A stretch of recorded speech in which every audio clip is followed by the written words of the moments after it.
No, none of those like fake state holidays, like where you get paid not to go to work on election day and Columbus Day.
we got last week. Didn't want us, he wanted us to have it, but we beat it, but now we call another special meeting to have it anyway. And we anxious to hear what you people to say to us, but through you to Ms. Kristen, what you think about that, Ms. Priestley, about BB asking for the keys for Burston Field House, and you see what he's doing in Third Ward without the there you go right there, my councilman walking with the city attorney. Thank you, Mr. Mitchell. That's your time. Handwriting on the wall. Thank you, Get Mr. ready to Mitchell. get dealt with. Yep, that was your time. Thank you. Are there any other members of the public who wish to address council? Come on up. I ain't gonna be here for long. Hi, council members. My name is Dante Goodlow. I just kind of realized how y'all was sacrificing the community. You just made it perfectly obvious with that meeting y'all just had to call whatever number subsection. Everything y'all have in that ballot has nothing to do with community development. Y'all made alliances with everybody in the city but the people. The community need the alliances with the council members. Y'all under oath to serve and protect, and I don't understand how y'all figure this system gonna work if y'all not working in it. Everybody up here above the law or something. And I don't like talking like this because this is not communication. I'm gonna just say this and I'm gonna be done with it, the whole situation, y'all. Where is the ARPA fund application so I could turn mine in and get it out the way?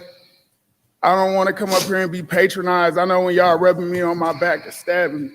So I don't really like dealing with stuff like that. Everybody up here above the law or something. And I don't like talking like this because this is not communication. I'm gonna just say this and I'm gonna be done with it, the whole situation, y'all. Where is the ARPA fund application so I could turn mine in and get it out the way? I don't wanna come up here and be patronized. I know when y'all rubbing me on my back and stabbing me. So I don't really like dealing with stuff like that. I've been considerate and 100% with everybody on this council member board. And I don't like being played like an idiot because I'm very intellectual. Thank you, Mr. Goodlow. Are there any other members of the public who wish to address council?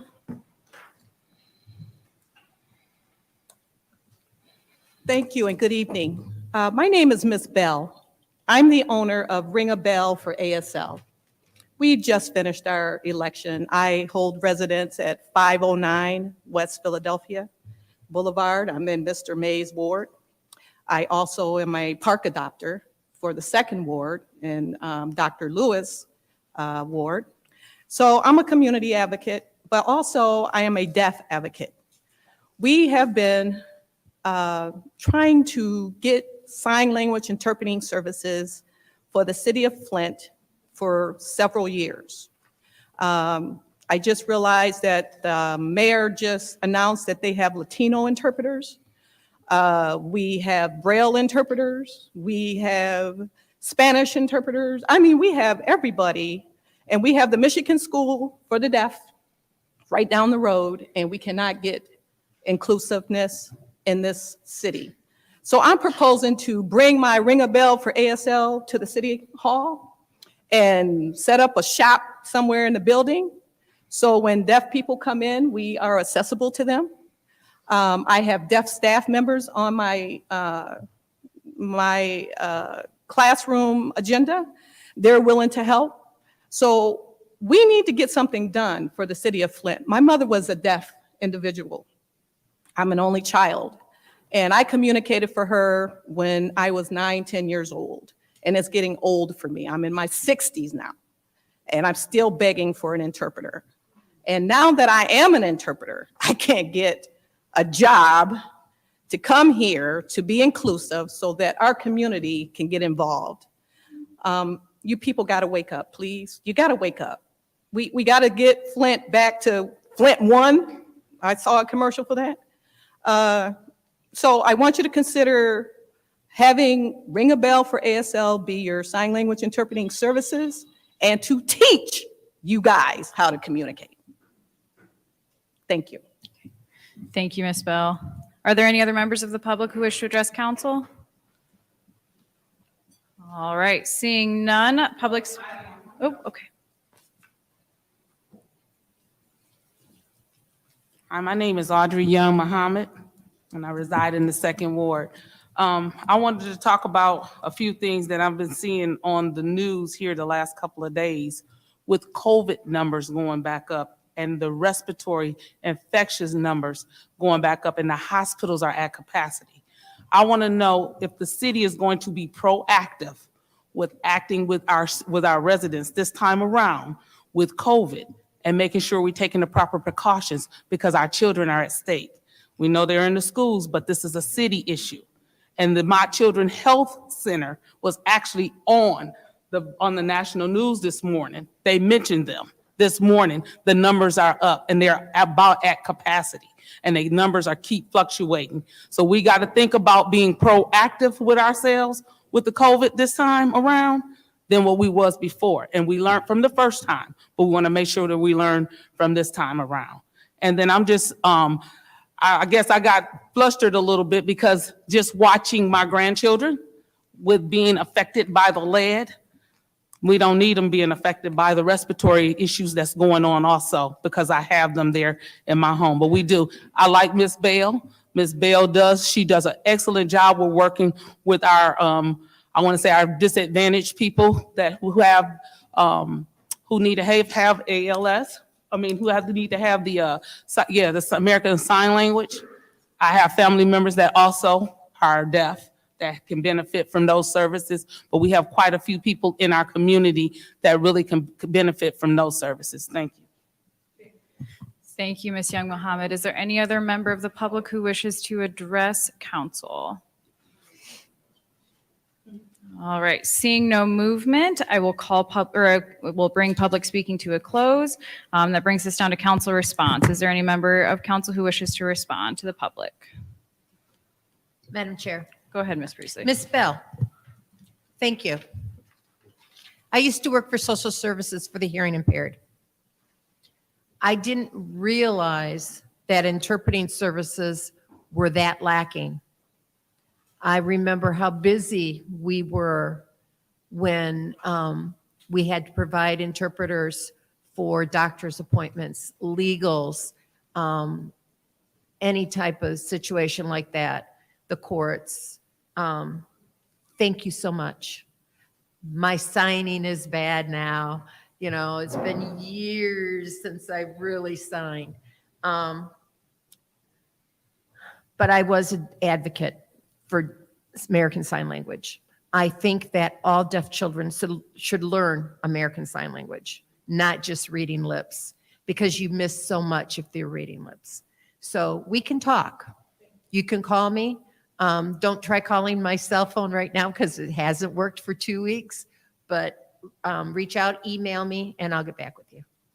Thank you. Thank you. Is there any other member of council who wishes to respond to the public? Madam Chair, Go ahead, Ms. Worthing. I like that suggestion. I also think that we should have a conversation about hiring someone to interpret. Also, I'm wondering now if our YouTube videos, or even if someone was here at the meeting, we would need an interpreter here, right now. And it's normal in many political arenas, like the governor. I've seen her speak and there's an interpreter. So I guess I've just never really thought about it. There's just so much going on. So thank you for bringing that to our attention. And I think we can do something about that. Thank you. Thank you. Are there any other members of council who wish to respond? Madam Chair, Go ahead, Ms. Winfrey Carter. first I would like to thank all of the public speakers. Thank you for your insight. Thank you for being engaged in the process. Ms. Bell, thank you for bringing that to our attention. I know years ago when I was a site coordinator for after-school programs, I actually had someone come in and teach my my students in the after-school program sign language, and I think it's needed. So I would be very interested in having a discussion and this council trying to figure out what we need to do, because she's right. We need to be inclusive and have someone here that can render American Sign Language. So thank you for bringing that to our attention. Ms. Audrey Muhammad, Sister Audrey Muhammad, thank you for bringing that to our attention as far as the COVID-19 numbers. Yeah, that's important.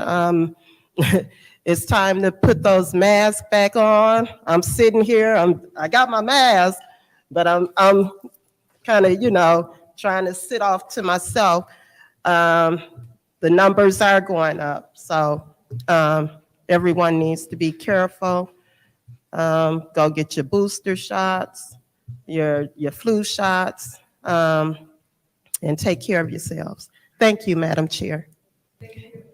Thank you, Ms. Winfrey Carter. Are there any other members of the Yes. council? Go ahead, Ms. Burns. Thank you. To Ariel, Dante, Grillo, Ms. Bell, and Ms. Audrey Young, thank you for taking your time to come in, and this is your city council chambers. And to Ms. Bell, you're correct. We should be accommodating every person. And if you don't use sign language, and it is a second language, you don't use it, you lose it. And you will find traveling or wherever someone who actually needs that in shopping stores. I was just mediocre at it. Now I think I can barely do the alphabet. But it is something that we need to make sure we're accommodating people, because hearing impaired people do watch on TV.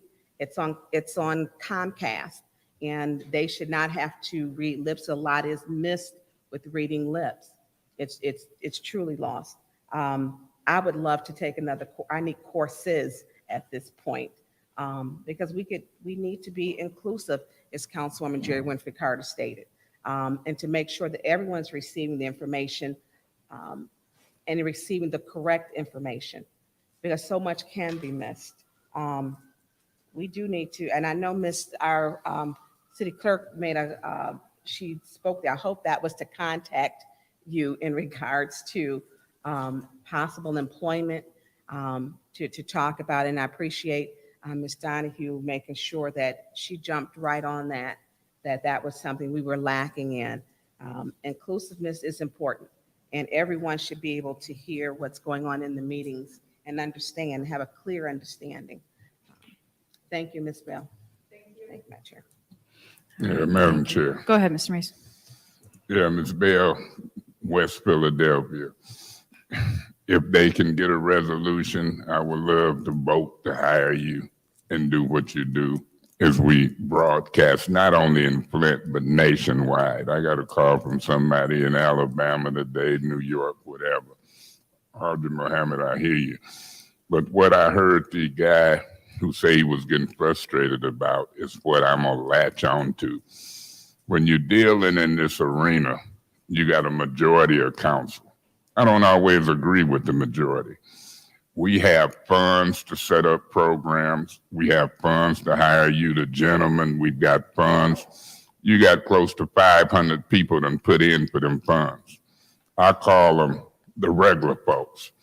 And then you got folks come down here connected with the Mott Foundation, the Land Bank, and they just disperse millions of dollars. But when it comes to individuals and smaller groups, you got people nitpicking, and the majority, you can't get them to move. I even introduced in my leadership role a simple request form, and all hell broke loose. The 6 who voted for it act like it wasn't a real piece of paper. You had people from the mayor's office act like it wasn't a real piece of paper. It's real. And I'm gonna go down fighting to initiate them programs and them funds for regular folks. The big shots got all the wherewithal to get money. The little shots, as I call us, have to fight for every nickel and dime. So watch this majority. Watch who's down there in the mayor's office, and don't let them fool you, and don't let them talk good. I don't care what a person say. I look at what they do. So you got my vote for what you came forward for, and all of those other people do too. Let's see if we can break something loose up here to make folk act right. I don't even like the environment. Thank you so much. Thank you, Mr. Mays. Is there any other member of council who wishes to address the public? Madam Chair, Go ahead, Dr. Lewis. thank you. Inclusiveness is everything. Inclusiveness is everything. I've been fighting for disabled residents ever since I took office. I linked up with the Disability Network to partner with the city of Flint so we can fill some of these jobs with individuals that may have a disability, but they're not stupid. They're just disabled. Furthermore, when Inez was clerk, I went to Ms. Brown and I asked her on behalf of Ms. Bell if we could retain her services. Because when we did our ward meetings per se, we were out in the community, but we were not inclusive of the community. And I never received a response. Last week, Ms. Bell and a member of the community wanted to meet with me to discuss how we can move this forward. After the meeting, same day, I was able to put together some resources so the hard of hearing person could come to the meetings. And then furthermore, when we have our second ward community conversations, I'm able to, because of the conversation, because of the inclusiveness and being reactive to the meeting that we had, I'm able to retain signing services for the duration of our second ward city council meetings. So this just isn't something that I just want to say to sound like I'm on board. I'm 100% invested. And we're looking forward to you coming to our meeting tomorrow and signing because we have retained the funding to do so. So I definitely appreciate the support of my colleague, as you heard on record, to make sure that we get your services retained by the city. And also I challenge each and every one of us, whenever we have an event or anything, to keep the disabled community, especially the hard of hearing community, involved. Because when I was speaking with that resident, when Ms. Bell was signing and interpreting for us, they expressed that they're pissed because they want to get involved, but they feel ostracized, they feel pushed out, they feel that they don't matter. And that's one of my goals, to make sure that they know that they matter and to treat them like they matter. So thank you, Ms. Bell, and we look forward to working with you. Thank you, Dr. Lewis. Is there any other member of council who wishes to respond to the public? Are there any other members?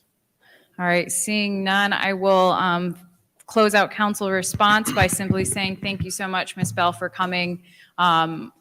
Correct me if I'm wrong, but I do believe that ASL is actually the second most spoken language in Genesee County. So making sure that we're able to be as inclusive as possible for all members of our community is absolutely crucial. So thank you so much for keeping that on the forefront of all of our minds.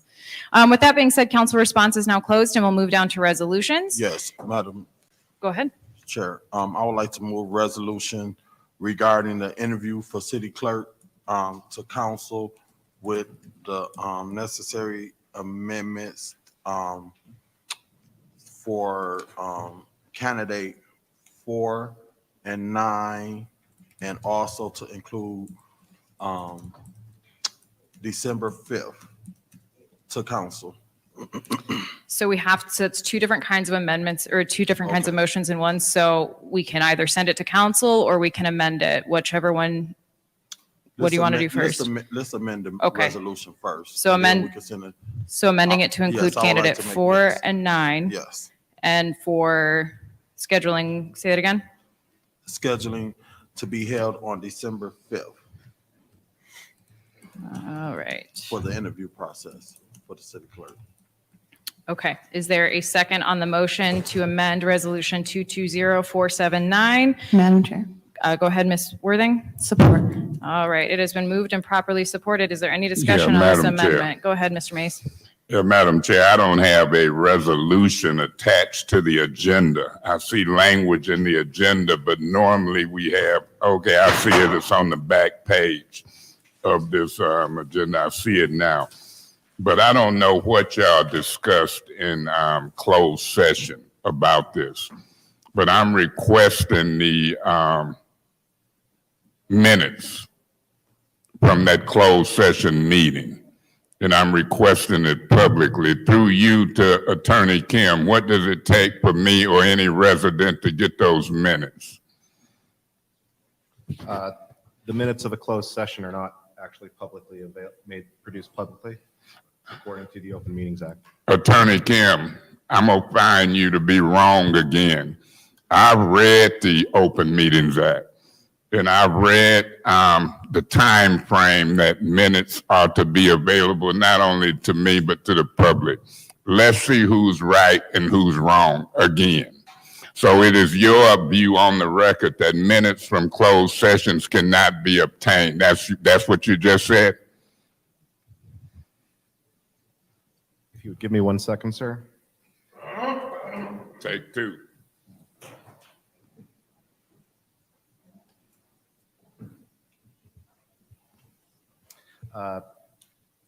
According to section 15-267 of the Michigan compiled laws, paragraph 2 reads, a separate set of minutes shall be taken by the clerk or the designated secretary of the public body at the closed session. These minutes shall be retained by the clerk of the public body, are not available to the public, and shall only be disclosed if required by a civil action filed under sections 10, 11, or 13. These minutes may be destroyed 1 year and 1 day after the approval of the minutes of the regular meeting at which the closed session was approved. Okay, so it's your belief that it takes a civil action. That's easy to do. So I'm going to see what's in those minutes, because you've told this body they can deliberate outside of a meeting in violation of the Open Meetings Act, and I'm going to see was any deliberations done inside of that meeting, and I'll see exactly what was done. But my position is this. The closed session could have been maybe on 2 candidates' requests.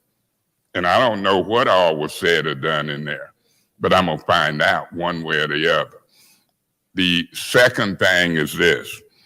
This resolutions deal with interviewing 2 candidates or all candidates. Do anybody know? It'd be 2 candidates, candidates 4 and 9. And who narrowed it down to 2, and when will it be narrowed down to 2? Last I heard it was 25. This motion narrows it down to candidate 4 and candidate 9. Well, I can't support to narrow it down when I haven't even seen the resumes. Through you, Madam Chair, to Mr. Smith, could he come forward? Mr. Smith? While he's coming, I'm gonna say this. This is a political appointment by the council. In some cases, you don't even include human resources, let alone the city attorney and the human resources director going to scrutinize and or with members of this council in the dark. 25 applicants, and I ain't seen a one in front of me yet. Through you, Madam Chair, to Mr. Smith, why haven't I received these applicants? Didn't you say it was 25? We had 25 that applied. 25, why I can't see those documents? When are they coming to me? We have 25 that applied, but only 2 made the most qualified. Who qualified? The job description. Job description. Well, why can't I see the job description and the applicants? I'm the one who got a vote on it. Through you, Madam Chair, to Ms. Winfrey Carter, have you seen it? No, I have not. Okay, through you, Madam Chair, to Ms. Burns, have you seen them? Not a one. Mr. Smith, did somebody tell you not to share that with me? No. Well, when can it be shared with me? With our legal counsel. You gonna ask the city attorney, through you, Madam Chair, to the city attorney, when can I see the people who applied? I think you had the opportunity to view the applications and to view the list of candidates in the closed session, which you chose not to attend, which is, of course, you're right. The need for the need for confidentiality will change after an appointment is made. You mean to tell me 25 people applied, and you telling me the only way me as an elected official could see those 25 applicants would have been to go into closed session, so when I come out, I can't talk about it? No, I don't think so. I've known times where the applications and the resumes come straight to the city council. They don't even go through human services in some cases. We had 2 appointments. We used to have the ombudsperson and we had the city clerk. I can recall the ombudsman went almost 100 rounds one time. I haven't never had you interfering from the city attorney's office and the Human Resources Department interfere with a political appointment of the council. I'm demanding and asking that I see them before I have to vote on a resolution that y'all to narrow down to 2.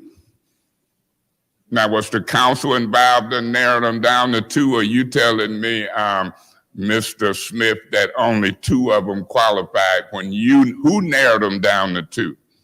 The Human Resource Department received all applications, and based on the job description, we are making that decision strictly based on the job description, who meets the minimum qualifications for the position. Okay, can I see him? Is it your belief, Mr. Kim, that I can't see him? Is they confidential, cloaked in secrecy? Why, as a voting member, I can't see all 25 of them? Is that your position? I can only see 2?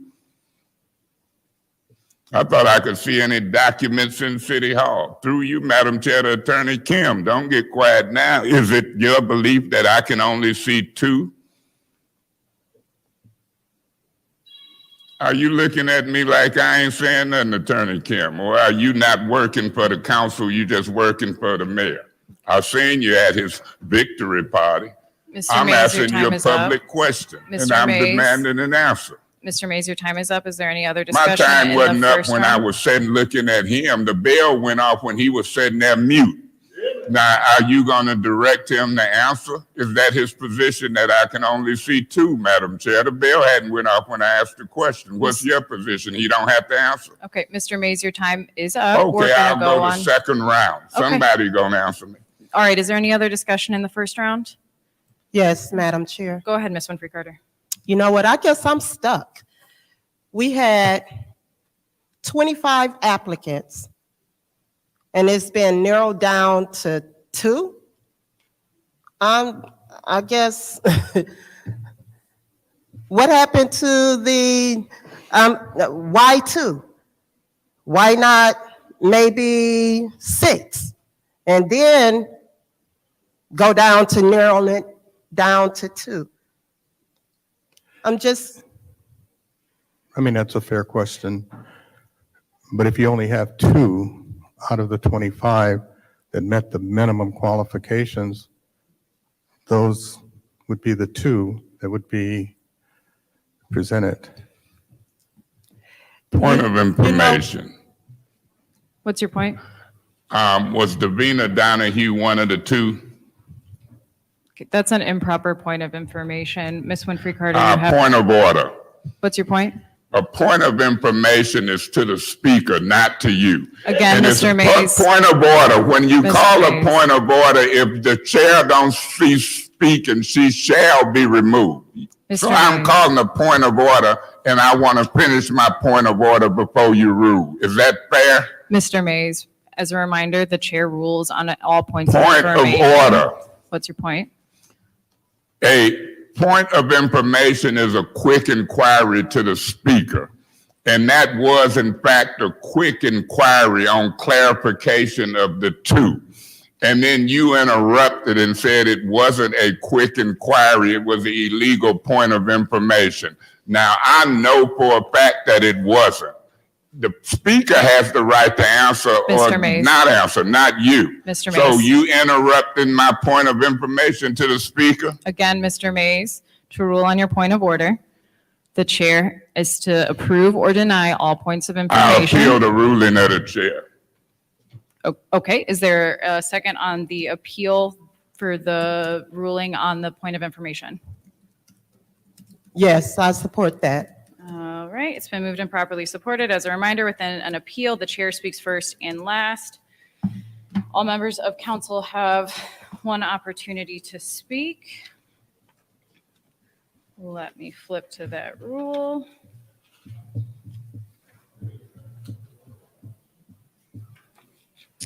As a reminder for Rule 26.2, it says the request for information cannot be ignored by the presiding officer, which it was not.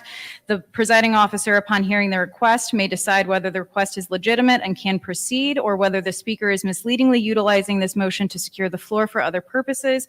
The presiding officer must rule with either proceed or denied. Are there any other members of council who wish to speak? Yeah, Madam Chair, Go ahead, Mr. Mays.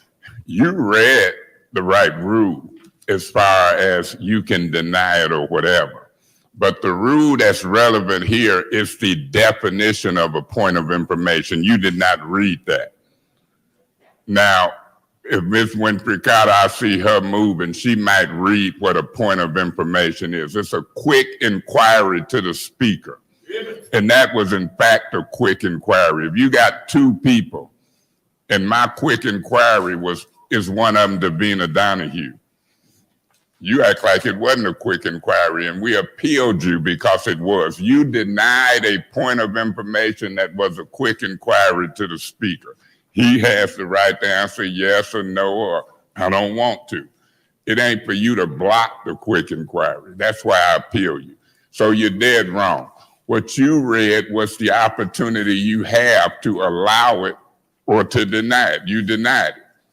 Now, when Ms. Winfrey Carter or me or through you to the city attorney, unless he sit there mute again, read the definition of a point of information, it's a quick inquiry to the speaker. Okay. You read the opportunity you have to deny it or let it proceed. Anybody in junior high or high school know that was a quick inquiry. He said it's two. I said point of information. Is Davina Donahue one of the two? Clarify. You stopped it. Whatever y'all got going, it's gonna come out. I'm gonna find out if she's one of the two. I'm gonna find out who the two is. I'm gonna find out the other 23, and you blocking in a public meeting. Just blocking. What is this, a dictatorship? Am I down there with Mitch McConnell and them? This is a Flint City Council meeting. This is an appointment of the city clerk. I'm an elected official. And you blocking. That man know whether he want to answer that or not. I'm gonna get to the bottom of it. You dead wrong. And if the folks up here who finna vote to elect president and vice president and give out chairmanships, the same six who went in closed session, it matters less to me if y'all vote that you right or wrong. You're dead wrong. I just want to demonstrate to the public how y'all operate.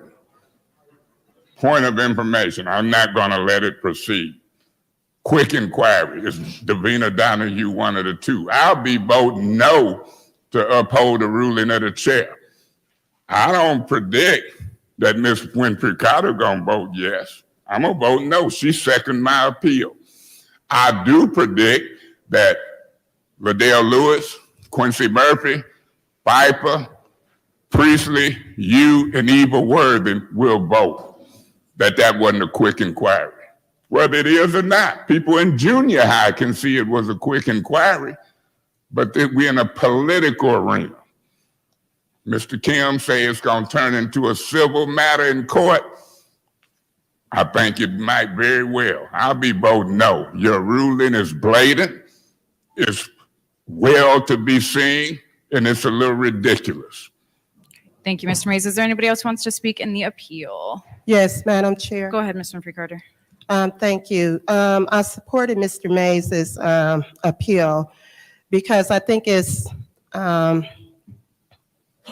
beneficial and appropriate for you to also read Rule 26.1 as well as Rule 26.2. Now, Mr. Mays called a point of information, and the point of information is directed to the speaker. Now, Mr. Smith could have very well said yes or no, or he could have very well said, well, Mr. Mays, I don't want to answer that question without you stepping in. Mr. Smith knows his job, and he knows what he should have stated or answered to Mr. Mays. So I think you not accepting Mr. Mays's point of information and or his point of order was wrong. So I'll be voting no as well. Thank you, Ms. Winfrey Carter. Is there any other member of council wishes to speak in the appeal? Madam Chair. Go ahead, Ms. Worthing. The quick inquiry is to clarify information, not take the floor to ask questions. And that was taking the floor from another member to ask questions that you want to ask. It was not a quick inquiry. So I'm going to be voting yes to uphold the ruling of the chair. All right, thank you, Ms. Worthing. Is there any other member of council wishes to speak in the appeal? Yes. Go ahead, Mr. Murphy. Thank you so much. I'm just sitting here watching this play out. Whether we agree with the closed door or the executive, 6 council members, majority of us, agreed to go into closed session to discuss these applications. In that closed session, we had the opportunity to ask all of these questions that I'm hearing my colleagues ask, and I'm just sitting here in amaze to see that they asked some questions that they could have asked behind closed doors. And even if they didn't want to be there, they still could have came in there to the executive. 3 of them chose not to come in there for whatever reason or another, I don't know. But they had the opportunity to come in there and ask all the questions that you guys are actually seeing in real time that they asked in here, and holding up us to be able to move this meeting forward and move forward to the city council meeting because they chose not to come to a closed session. And now they want to use this platform to ask a question that they could have asked behind closed doors. I'll be supporting the chair. This is ridiculous that here we are. They want to ask questions that they had an opportunity to ask behind closed doors. The 25 people that y'all wanted, y'all could have asked behind closed doors. Y'all could have asked all those questions. Y'all, we the one approved the job description. So how did they, whether they met the qualifications, the council approved it. Now here we are. Y'all talking about y'all don't know why, whatever. Well, you should have came to the closed door session meeting. And because you didn't, you is not about to hold us hostage. So I'm going to ask my 5 or 6 council members that went into that closed door session, let's move this city forward. Let's move this meeting forward. The election is over with. That's on them. Y'all representing y'all constituents. When I went in that behind that closed door and I had some questions that I need to ask, it was for the people who voted for me and the people who didn't vote for me, and for the city of Flint residents that want to see this city move forward. I went behind there so that I can ask any questions that I wanted to. Y'all decided not to go in there. Now y'all want to ask questions. Whatever. I'm voting yes to support the chair. Thank you. Is there anybody else in the appeal? Madam Chair. Go ahead, Ms. Burns. Well, it's funny and ironic that we talk about wasting time when we wasted 20 minutes waiting on you, Councilman Murphy, so that they could even go into chambers to talk. And when we talk about who elected, people want transparency. I feel it was a fair question to ask because Ms. Donahue, who is our interim clerk, stated she didn't have a problem, I believe, she didn't request anonymity. So for that quick inquiry. So we talk about how important this is. I'm going to be transparent. I don't need Councilman Murphy to suggest or tell me anything. All of that drama, it's not about the election. It's about prior elections. And if you Google prior elections, Southfield, the clerk, there have been issues. There have been issues in the Genesee County clerk. There have been issues. There have been issues with the clerk in Howell. There was issues in Flint Township with Kathy Funk. So when we talk about doing all of this, and you just do a quick Google, this is important to do it in the open. What we ran on is transparency. No one gets to dictate to me if I'm going to go in closed session. I want to talk about it in private. Just like when we get to appoint people to boards, we look at the application, or we look at their resumes. We weren't given that. We weren't given that opportunity. The HR department is not electing the person for the city clerk, but he's filtering through them and scrutinize it. So when we talk about why not have it in the public, I mean, we all are public officials. We do a public job. We're supposed to share with the public. We're not going behind closed doors. Let's talk about it. The clerk's job is a public job. If you don't want it to be public, don't apply in Flint. Too many secrets are kept in the city of Flint, just like the water crisis, the lead in the water. They kept it a secret for 18 months. I'm not keeping a secret. I'm gonna tell it, I'm gonna talk about it, and that's my choice. It has nothing to do with the election. And I want our clerk to be open, transparent, and fair in an open forum. If you don't want your name, don't apply. We have a right to find out, to ask questions, and to the public, because they're watching. You know, they can't, text us. Seniors aren't texting us questions. We can't have a conversation and they shooting us calls stuff. No. This has nothing to do with an election, Councilman Murphy. It has nothing to do with who the mayor is, because I have a very real job to do, is to be fair. Has nothing to do with that. And when we elect the city clerk, I want to make sure we have a fair city clerk, that we can ask the pertinent questions, because in Michigan, Google them, we have got some issues with some city clerks. And if you're one of these clerks that we've had an issue with, I want to talk about it. And I want to talk about it in an open forum. We may be able to talk through it to fix it. What I'm not going to do is have my voice, nor the 6th Ward's voice silenced. I'm not going to do that. Silence has got Flint into so many issues, and I won't be a part of that. I will not be a part of that. And to say, when you're making a decision to say, my colleagues, don't do that. Don't put my name in your mouth like that. Don't do that. I hadn't even spoke yet. And you and the three. No, you were 20 minutes late.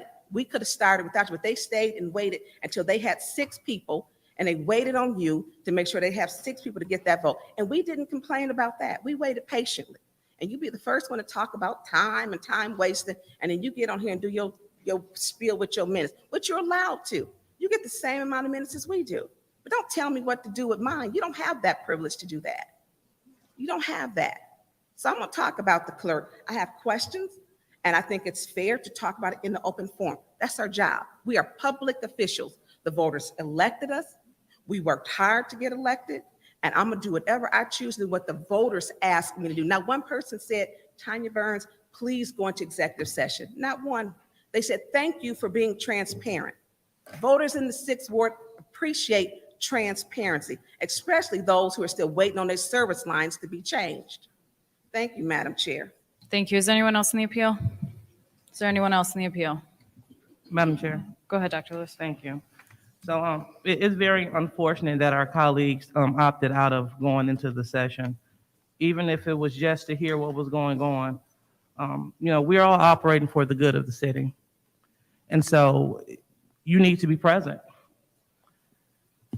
If you would have attended, if our colleagues would have attended, they would have found out that the reason why 2 people have made it to this point, just like Mr. Eddie said, because those 2 people passed the prerequisite qualifications that we set. And then we were also given the opportunity to see the additional 32 applicants' resumes that did not make it based upon the qualifications that this 9-member body have set. So I don't want to come up here and play politics and Point of waste any more information. time.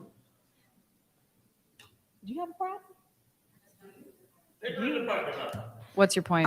Through you, Madam Chair, to Councilwoman Lewis. Do you realize even with Mr. Clyde Edwards, who didn't meet the criteria, some things were changed for him to get his job when it came down to civil service? That's an improper point of information. Proceed. Thank you.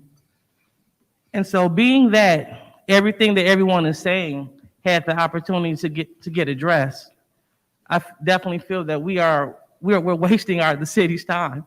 We're wasting our time because business could have been handled as soon as we went to those closed sessions. So without further ado, I'm not going to waste anyone else's time. I will be supporting the chair so we can move forward because we have a lot of important things to handle in this meeting. Thank you. All right. Is there anyone else in the appeal? Is there anyone else in the appeal? All I will just close the appeal by saying that I've already read the rules that I made my decision on. As a reminder, yes supports the ruling of the chair, a no overturns it. Roll call, please, Madam Interim Clerk. Mr. Murphy? Yes. Ms. Priestley? Yes. Ms. Winfrey Carter? No. Ms. Barnes? No. Ms. Herkenrode? Yes. Mr. Pfeiffer? Yes. Ms. Worthing? Yes. Mr. Mays? No. Ms. Lewis? Yes. Vote is 6 yes, 3 no. 6 yes, 3 no. The ruling of the chair stands. Ms. Winfrey Carter, you had the floor. Thank you, Madam Chair. Well, I just want to say, I will not be voting yes to send the interviews position of clerk to council because I felt like it was all handled wrong, and I stated that on Wednesday, last Wednesday, that, you know, I felt like even before we went into executive session, that there should have been a discussion among council members. And I just don't agree with the process. So I will not be voting to send that resolution to council. Thank you. Thank you. Is there anyone else in the first round of discussion? Madam Chair, Go ahead, Mr. Pfeiffer. I would just say that we're just doing everything by the rules and we're not bending the rules whatsoever. We voted by ordinance for the job description for the city clerk. So, and we voted for Mr. Smith and the HR to get applications for said position. That's what this body voted on. And I also would say rule, and following another rule, Rule 7.2, Section 7, in executive or closed sessions to review or consider the contents of an application for employment or appointment to a public office if the candidate requests that the application remain confidential. That's exactly what we did. The applicant requested confidentiality, and that's why we went into closed session. Point of information. What's your point? Mr. Piper, you saying 23 people recommended or asked to stay confidential? Is that what you're proffering to this public? Okay, proceed. We're following the rules. We're not going to sway from those rules. We voted on them. So these rules were never changed. So these are the rules that we go by. So until somebody comes up with different rules, that's the rules that we have to go by. As soon as we break these rules, we're going to be called out on them. So everything is by the book of what we voted on and what the rules go by. Plain and simple. So that's what I would be voting on. During the closed session, you had the opportunity to review any of the applicants that you wish. This motion is Councilman Murphy, who he wants to interview. If somebody else wants to amend it to add more candidates, they certainly can. This is his motion, and it was seconded by whoever seconded it. This is who they want. And if that gets voted down, up or down, then we can go back and vote for whoever else we want. Or we can amend this one. This is open. So the applicants requested confidentiality, and that's why it's a closed session, plain and simple. Thank you, Madam Chair. Thank you. Is there any other discussion in the first round? Madam Chair, Go ahead, Ms. Burns. due to Mr. Smith, Mr. I know Smith. it's a ways back. Could you come to the podium, please?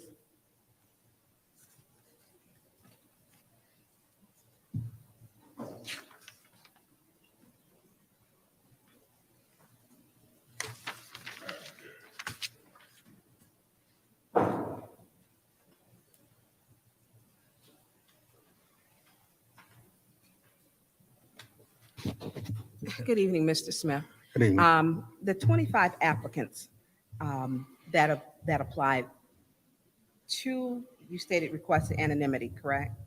It was a total out of the 25 of 7.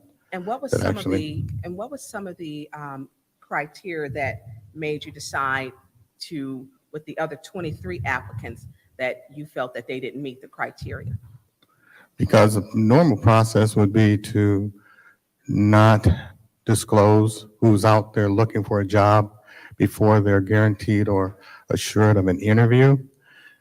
Because when you publicly make that known, it jeopardizes their current position. Right, and what my question is, what is some, you said some of the 23 applicants did not meet. What are some of the reasons that they didn't meet? Because I know when you look at the criteria, and I've seen certain things, for instance, we've had a police chief that we changed the criteria, so it has been done, because he had experience in another area. I know that Mr. Clyde Edwards, it was civil service, but he had worked for the state, and they accommodated him in another way. So when we're excluding certain people, if you can just give me some examples, because we didn't see the 25. The only eyes that seen them was you. You were the only person. Well, it's my staff, but Well, I mean, your department. Yes. Yeah, we did not see them, because we are the ones who vote on that. And so Okay. you took, for me, I feel that privilege away from us having the opportunity by you going through the criteria. I've seen through the years where certain criteria where, it was changed. We didn't follow the rules. Okay. The council didn't. They used other examples or some that qualified, in that place. Okay. So Well, I what are can some of the assure you things that excluded? this Human Resource Department did not. We followed the job description that was approved by council. Well, what were some And of to the the things that letter. exclude some of the people? If I can just get a few examples, please. There's a number of, I don't have the job description in front of me, but I do have I'd be more than happy to say, these are the things that they did not meet. And there is it's strictly following the job description. There's no other way to do it. You either have it or you don't have it. We would have missed some great talent that has come up through Flint, in its history, if we followed verbatim for each person. I think, but the question is, are we trying to hire the most qualified person or the best qualified person for the position? With all due respect, that should have been left up to the council, and we would be able to know if we had seen the 25, and we did But- not see the 25. But I thought we were all using the same job Yeah, description. but, we may be using the same job description, but like, for instance, an example, someone who may have some experience, say if it's civil service, or if they had some military experience, that should be interchangeable. So my question was, what were the 25? I mean, I would have liked to have read and looked what was the difference and what were some of them. We weren't afforded that. And I get at the point now that we have at least 5 to 6 people that, they're moving it forward, who went in and talked. I mean, it was not, I wanted it to be open, but it not being open, we won't ever see or know who the 25 people are. Okay, Again, Everything was to be done. I have to go back and say, for applicants that are applying for positions, to have it disclosed that they're looking for work someplace else, and their employer in a public setting sees that, it really prevents them from growing in their current position or looking someplace else. I mean, it really does. And I understand that. I think you and I understand that point. But the other part, when we're referring to these people not by name, and we talk about some of the things that some of the people who have been out there, there's been ballot tampering. If you're fired from one job or you resign for another job, there are some clerks in the city of Michigan in the state of Michigan, for ballot tampering, misconduct. Some have had felony charges, and the public won't ever hear that because you're assigning a number to that person. Okay, They but- won't ever hear that person's name. Okay, but the Human Resource Department looks at all qualifications that they're presenting in their resume and in their application process. So we are looking at those qualifications that could be looked at as it meets the minimum qualifications. Yeah, But one thing we're not going to do, and I don't want it to be I'm not confused asking- I'm about, not asking we you are to do not that. And accurately I understand looking. the integrity, what you're saying with the system. What I'm saying to you is that for you, it's a number. I want to say the person's name. No. I take that back. I disagree with you. It's not a And number. that's your personal decision. No, it's not a number. It's a person. It's an applicant. We assign a number only for a public viewing here where they would like to still remain confidential. Of course, it's a person, but their name is no longer used, Mr. Smith. The name is no longer used in this public setting, but Correct. it is a person when we're looking at that from a I'm human not- resource. You can't take away from it being a person. We know that. But what I'm stating is when you're taking it, that person is referred to as a number and not their name. So for me, I would like the person's name. Okay. You went through that and made the decision according to the criteria and broke it down. We won't ever see it. And now they're assigned number 4 and number 9. And number 4 and number 9 is all that the public will get. They won't get if it was the prior clerk who may have had some issues 10 years ago. You know, they'll never hear a name. People can't do their own research because we now only have number 4 and number 9. We don't even have a resume to where you redact the name. We have nothing to look at in regards to, because if we go in executive session, that ties our hands to not talk publicly. Executive session, anything that's talked in executive session, we can no longer talk about in public, and you know that. I mean, if we talk about an executive session, we're in violation of the Open Meetings Act. So for me to stay out, I want, if someone has something, they say, hey, because they may tell someone, and it may be a serious question. We can't talk about it if we go back there. We're bound. We can't say anything. And that to me was an unfair process. It's the process that we'll have to live with. I don't know who the person is. I don't know if they're a good person, bad person, but we're going by your criteria, which our HR department you went through, and we have to trust that process.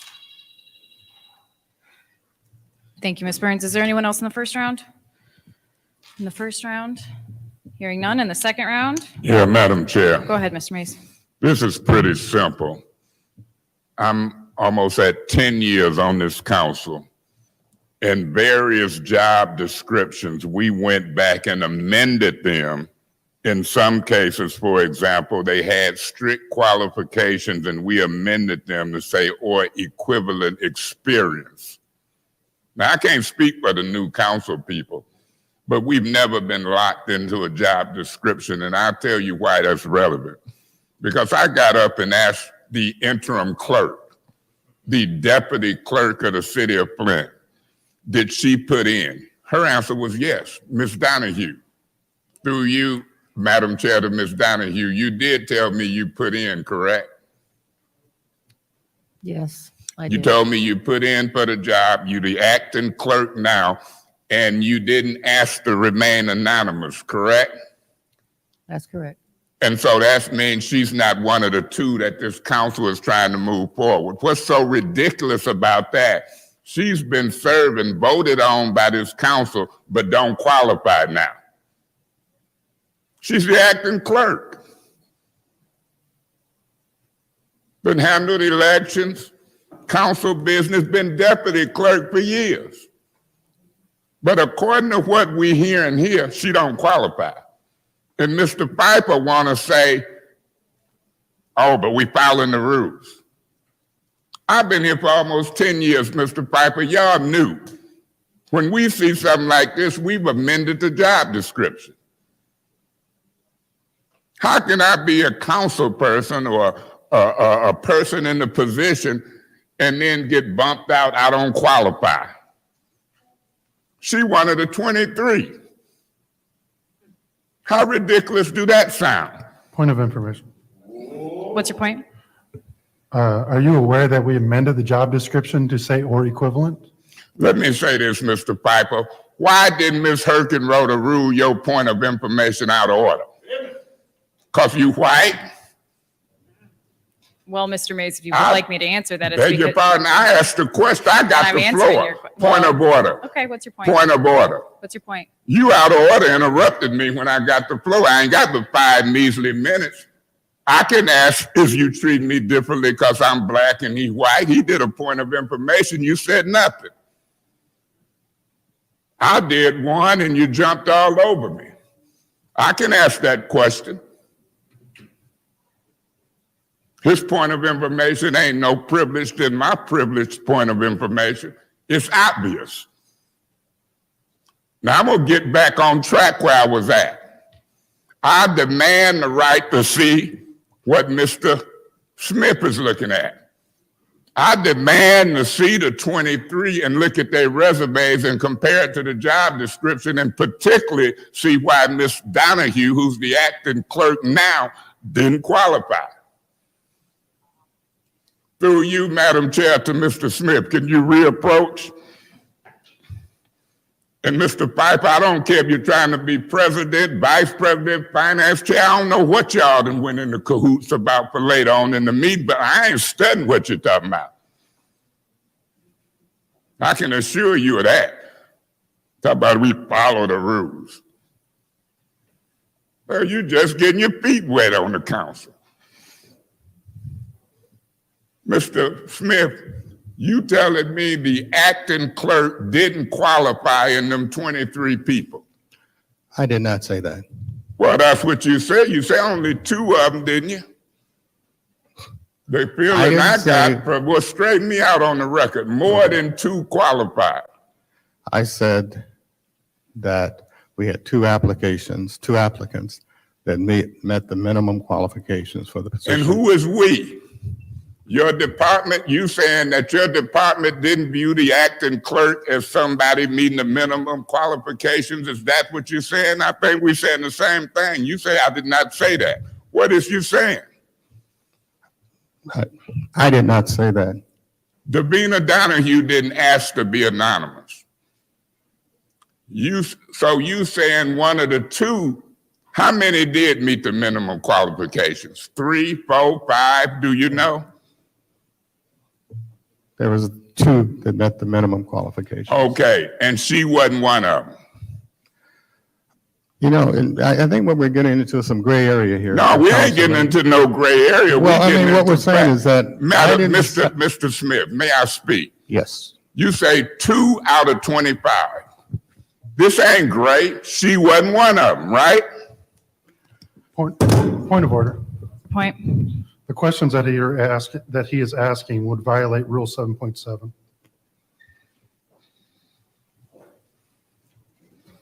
Before I rule on that, I want to make sure I have that. That is a valid point of order. Beg your pardon? Mr. Pfeiffer's point of order is a valid I'm point of order. patient. I can wait. Just stop the clock. When he talks, stop it. And when y'all do this, stop it.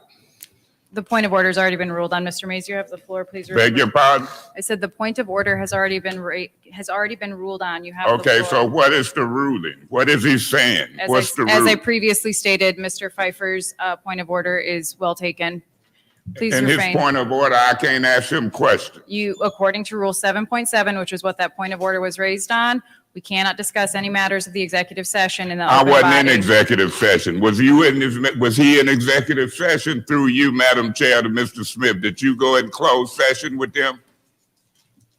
Yes, I did. Okay, so that's why he can't tell me, he can say 2 people met the minimum qualifications. She says she didn't ask to be anonymous. Mr. Murphy puts a motion on the floor for 2 anonymous names, and I hope she one of them. But she ain't asking to be anonymous. You and Attorney Kim and y'all got it screwed up. If they ask to be anonymous, they remain anonymous. If they don't ask, you can do it. I'm gonna make a motion to amend this resolution and add Davina Donahue with them 2 numbers, and I so move. So for clarity, the motion is to add Davina Donahue in addition to candidate 4 and 9.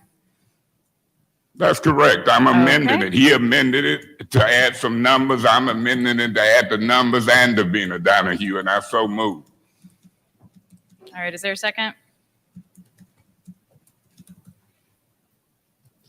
Okay, that motion. I'll support that motion, Madam Chair. Okay, is there any discussion? Madam Chair, Ms. Worthing? what a waste of time. Do your duty, go to executive session, and let's move on. Like, this is embarrassing and a waste of our time. Thank you. Madam Chair. Go ahead, Mr. Mace. Yeah, Madam Chair, what Mr. Worthing talking about, you know how many executive sessions she ain't went into because of her atrocious attendance record. And so I don't have to go into an executive session even when I'm here if I don't want to. And I ain't wasting her time I'm fighting for what's right. She can look at it as a waste of time, but I'm looking at it as justice. I don't know who number 9 and number 14 or who they is, but I know Ms. Donahue didn't ask to be anonymous. So I'm gonna make sure that the acting clerk stay in the mix. Now, I can't make sure of that because depending on who these 2 numbers was. Point of clarification, what's the 2 numbers that this was amended for? Can you tell me, Madam Chair, what was the numbers? 4 and 9. Number 4 and 9. I guess everybody had a number, 25, but 4 and 9. 4 and 9 must ask to be anonymous. Ms. Davina must be 4 or 9. Now, if Davina Donahue is 4 or 9, she'll be on there twice if this motion passes. But if the deck is stacked and folk want to play game, then let the games begin. I'm looking forward to the game for the next year, 4 years. I done played all kind of games with Kate Fields, Maurice Davis, and everybody else. But this group think they some gamemanships. Through you, Madam Chair, to Mr. Smith. Can you come back and approach?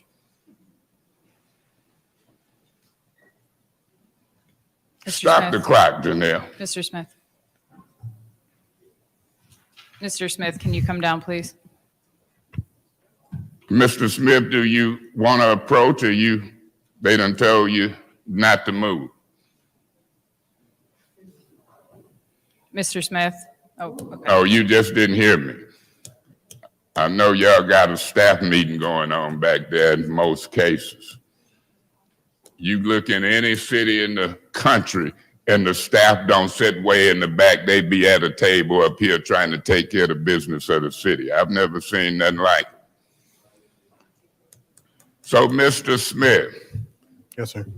Is it your understanding that if the people don't ask to be anonymous, their name can be stated? That is not my understanding. I would defer that to our legal. Okay, well, through you, Madam Chair, to Attorney Kim, is it your understanding that if they don't ask to be anonymous, their name can't be stated? I think that's a difficult question because you can't discuss one candidate in comparison to another without, if you're disclosing some of them but not all of them, because then you're treating them differently, and that treating them differently itself could be unfair. Attorney Kim, I don't been more believe that than the 12 men in the moon. You can have 25 applicants. They can let me look at their resume. And like Ms. Burns say, the 2 that want to remain anonymous, you can redact their name. I can't stand lawyers that just make up stuff. Now here I'm sitting on a board and a legal board that can amend a qualification and did it before. Sitting on a legal board wanting to know if the acting city clerk is qualified under these guidelines, and can't nobody talk.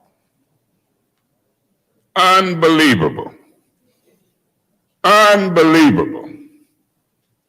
What type of city are we in where can't nobody talk to the elected official who got to vote on it?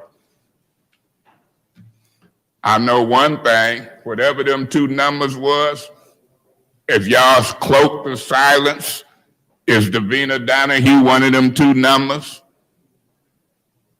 Oh, I can't say. That's ridiculous. Well, this motion that I made is going to amend it, Ms. Donahue. You've acted in that job. You've done a fine job. I don't know who they want. Somebody black, white, young, old, I don't know. But I know I'm not going to sit here and let the acting city clerk be bumped out because can't nobody tell me nothing. See, I don't have to go into closed session and can't talk and ask questions. The law don't even allow you to make decisions in closed sessions. Just as Big said, I know I'm right about it. So I'll see if this motion passed. And I want the public to watch.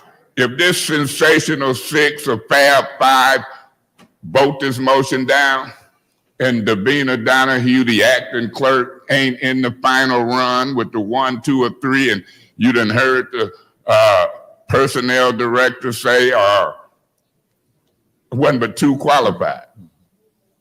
If she doing the job and been doing it for weeks and months, been deputy clerk for years, and she ain't qualified, what did we do? We done had somebody voted upon by the majority of this council to act in an interim, and they wasn't qualified. That don't fly with me. But I tell you what, I want to see the job description. Through you, Madam Chair, I wait for the second round. I'm going to request that job description you. pop out to me. Thank you, Mr. Before Mays. this meeting is up, Thank before you, we get Mr. to Mays. council Mr. meeting. Murphy, you have the floor. Call for the question. Okay, there's a motion on the floor to call for the question. Is there a second? Ms. Worthing, was that you? Okay. All right, as a reminder, call for the question must first be voted upon, and then we'll vote on the question in and of itself. And a call for the question requires 6 votes. Roll call, please, Madam Clerk.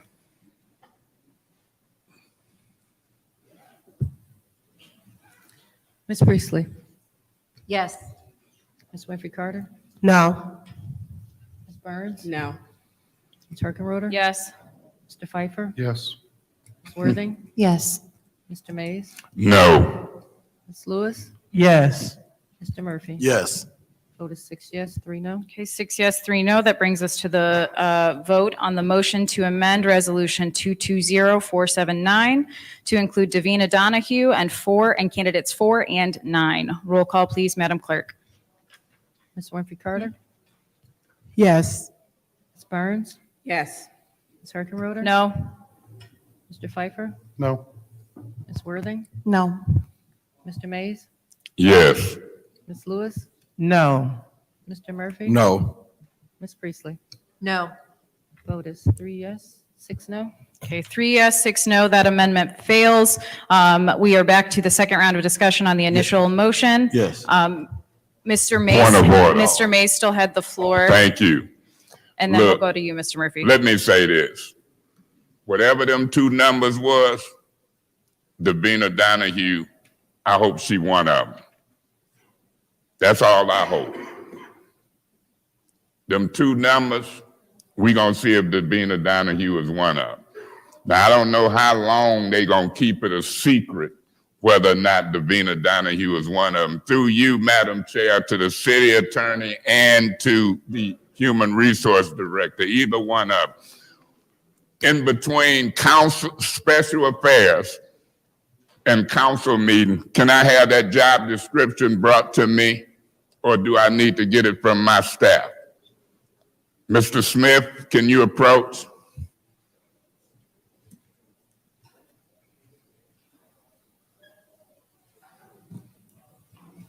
I ain't going in no closed session.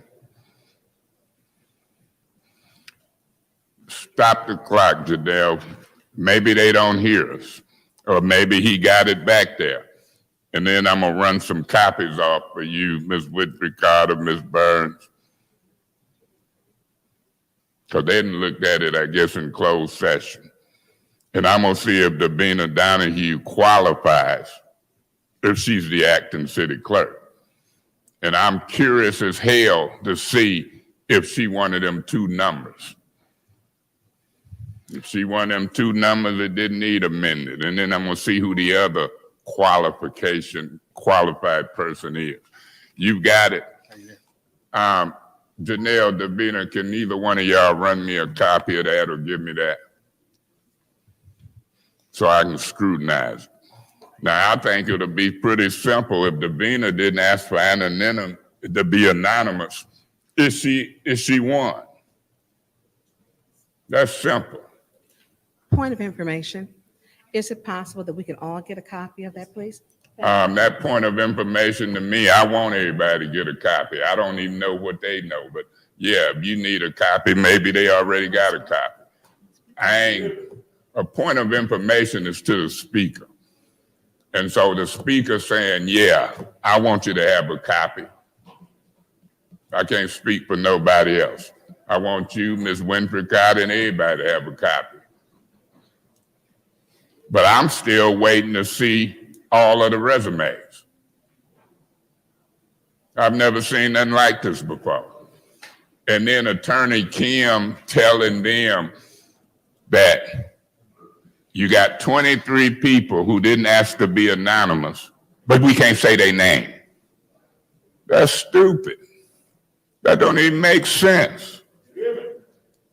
We got 23 people, Mays, you can't see them, and we can't say their name because they didn't ask to be anonymous.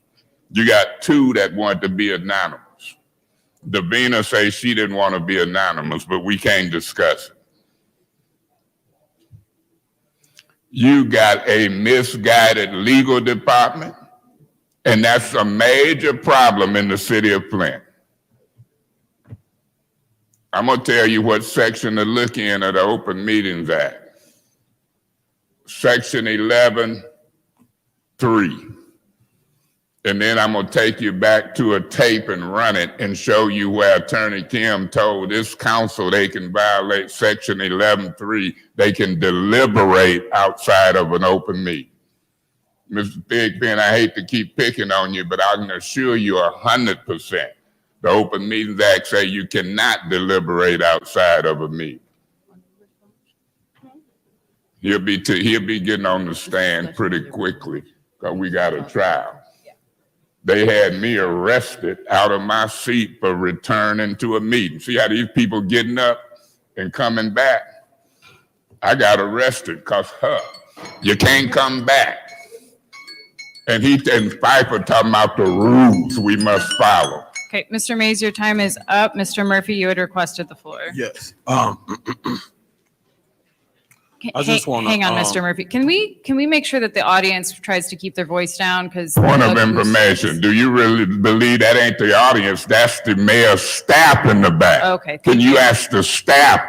That's who you're talking to? All right, proceed, Mr. That Murphy. ain't the audience. Proceed, Thank Mr. you. Murphy. I just want to bring to the attention to the public that is watching this live or just in the audience that want to know what the process was about the city clerk.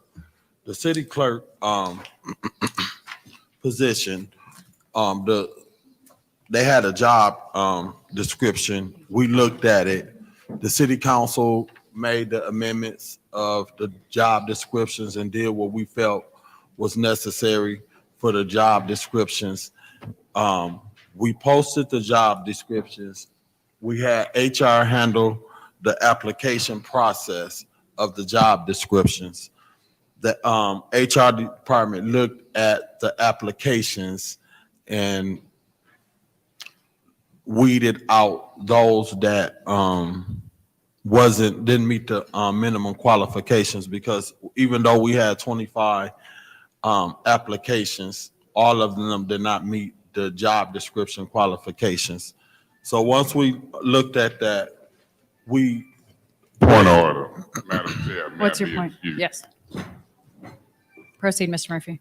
once we looked at those, we went into an executive session just so we can look at and ask any questions that we wanted to ask, which gave the opportunity for all of us, all 9 council members, to go into executive closed session and look and see at the 25 applications. So at this point in time, we need to move forward. One of the things that, me being a former charter commissioner, there are some things in the charter that I want to see implemented. I wanted to see followed. The job for clerk was coming up January the 1st. It was grandfathered in when we approved the charter. Those think that the resolution was to get rid of Inez Brown. That is not true. Inez could have been one of these applications who chose to apply for this position if she decided to want to stay here again. And based on this job description, if Ms. Brown would have applied for the job, she probably most likely would have been one of the candidates that would have been interviewing for the job, and we could have just reappointed her if that's what she so choose to do, but she left how she left, and we here today. So I am ready to call for the question. Okay, there's a motion on the floor to call for the question. Support. Who was that? I'm sorry. Okay.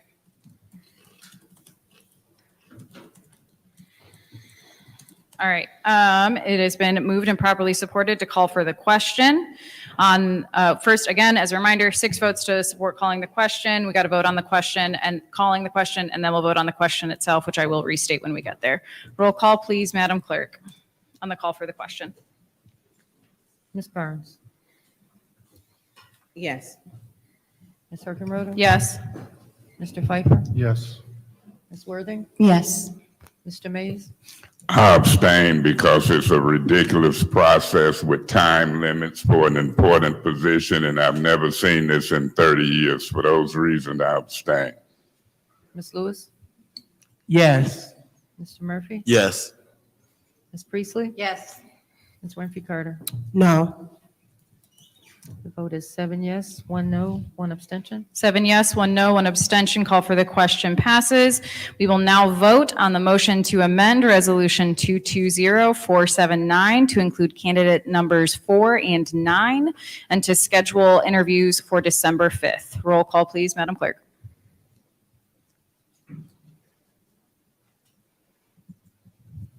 Ms. Hergenroder? Yes.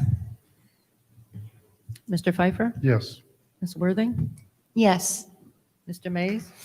I abstain for the reason that she asked the clerk to do the roll call, and I'm not sure the clerk is one of them 2 numbers. And so without being able to get the information that the clerk or acting clerk is one of them 2 numbers, I can't vote to amend it without knowing that Davina Donahue is in the final process. For those reasons, I abstain. Ms. Lewis? Yes. Mr. Murphy? Yes. Ms. Priestley? Yes. Ms. Winfrey Carter? No. Ms. Burns? No. The vote is 6 yes, 2 no, 1 abstention. All right, vote is 6 yes, 2 no, 1 abstention. That motion passes. The chair will entertain a motion to send Resolution 220479.1 to council. So moved. Is there a second? Support. It's been moved and properly Madam supported. Is Chair. there any discussion? Go ahead, Mr. Mays. Madam Chair, Go ahead, Mr. Mays. let me say this. You got 5, 6 people up here. I've seen this movie before, particularly when it comes to voting for president, vice president. They fall all over each other trying to get a leadership position. They forget about the rules. They discriminate, obviously. You see, when Mr. Pfeiffer called for point of information, Ms. Hergenroder treated him differently than she treated me. It's obvious. I don't know if race is a factor or what, but I know it's a different treatment for the same or similar conduct. That's called discrimination. Now here they gonna vote again, lockstep, because in the next meeting, I want to be the president, I want to be the vice, I want to be finance chair. And so they do stuff. They violate the rules, but Pfeiffer, we got to follow the rules. They violating them in front of your face. Mr. Mays, can you please stage your I'm name to the talking motion? about y'all moving this motion to council without me knowing if Davina Donahue is on there. And I can make my point about the process of moving it. You just don't like it because it sheds a negative light on you. I can't stand a discriminatory chairperson. I can't stand a process of such importance that gives 5 minutes and then Mr. Murphy call for the question. I can't stand folks who do stuff behind closed doors and in secrecy and didn't have to. I can't stand folks who listen to a city attorney who say, we can't talk about 23 people who ain't trying to be anonymous. I can't stand a city attorney who can't read the Open Meetings Act, I think it's section 11.3, and say you can't deliberate outside of a council meeting, and he got 6 people on video who he told they could. Ain't no need for us to meet there. I just call people on the phone and put votes together. It's illegal in the state of Michigan. Illegal. Anything I say, I can back it up because it's on video. All our meetings. I can tell you what date he told them that. And then I could hear Ms. Lewis and others. Well, since the city attorney said it, that city attorney is wrong. He in cahoots. He getting paid. I pass by him and don't even say nothing to him. The other day, he said to me, hey, Councilmember Mays, fine election we had. I damn near cussed him out. Now that's a fool to me to mess with me about some mess like that. Foolish behavior. Picking behavior in the halls of City Hall. But that's who they are. You got a finance director.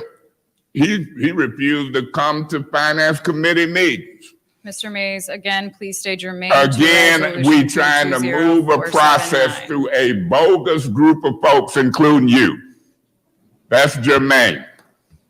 And in this particular meeting, Ms. Herkenrother, you did it with me and Piper and everybody else. Point of information. I ain't said nothing to Mr. Piper. I said a quick inquiry, point of information. You're out of order. We in court on December the 1st in a jury trial, but you had me arrested out of my seat. I hope and pray to God I win, because you have to sometime leave out this arena, Mr. Piper, to follow the rules and get justice. I hope y'all don't lie on the oath. See, y'all living for the moment. Call for the question, don't want to discuss it. It's a secret. Y'all living for the moment. I don't win on Monday, Tuesday, but Thursday and Friday. Sometimes you just have to wait. They said in religious world, wait on the Lord. Just wait on it. Sometimes you just have to wait. So y'all continue to have a ball, continue to believe Attorney Kim, and then we just wait. That's what courts is for. Thank you. Thank Is there you so any- much. May I be excused while the sensational six continue to You may do be what they do excused. in Is there front of anyone the else in the public. first round of discussion? Is there any, Mr. Murphy?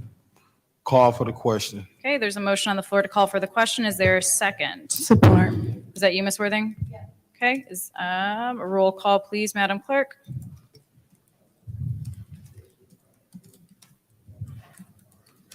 Mr. Pfeiffer, Yes. Ms. Worthing. Yes. Mr. Mays, not in. Ms. Lewis, Yes. Mr. Murphy, Yes. Ms. Priestley, Yes. Ms. Winfrey Carter, No. Ms. Burns, No. Ms. Herkenroder. Yes. Vote is 6 yes, 2 no. Vote is 6 yes, 2 no. Call for the question on the motion to send Resolution 220479.1 to council. Roll call, please. Ms. Worthing, Yes. Ms. Lewis, Yes. Mr. Murphy, Yes. Ms. Priestley, Yes. Ms. Winfrey Carter, No. Ms. Burns, No. Ms. Herkenroder. Yes. Mr. Pfeiffer. Yes. Vote is 6 yes, 2 no. Vote is 6 yes, 2 no. That motion passes. The chair will entertain a motion for adjournment. So moved. Is there a Support. second? Support. Roll call, please. Sorry, that was motion made by Ms. Priestley, seconded by Mr. Murphy. Ms. Lewis, Yes. Mr. Murphy, Yes. Ms. Priestley, Yes. Ms. Winfrey Carter, Yes. Ms. Burns, Ms. Herkenroder. Yes. Mr. Pfeiffer, Yes. Ms. Worthing. Yes. Vote is 8 yes, 0 no. Vote is 8 yes, 0 no. It is 7:09. We are adjourned.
Is she in the office? Let me go look. She's in the hall.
The time is 7:38 PM.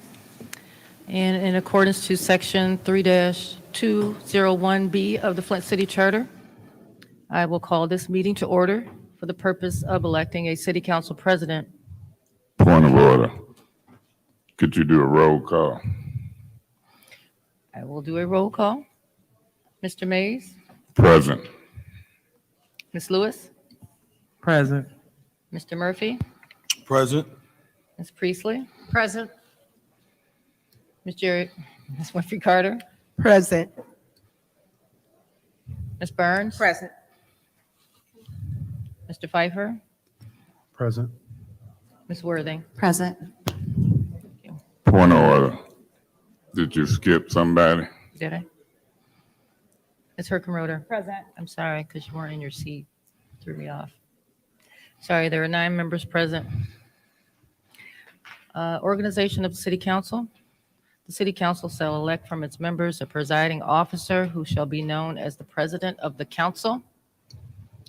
And just for your information, we will go in rounds. And the first member to get 5 votes will become the president-elect. So I will start with Mr. Mays. Mr. May. Councilperson Murphy.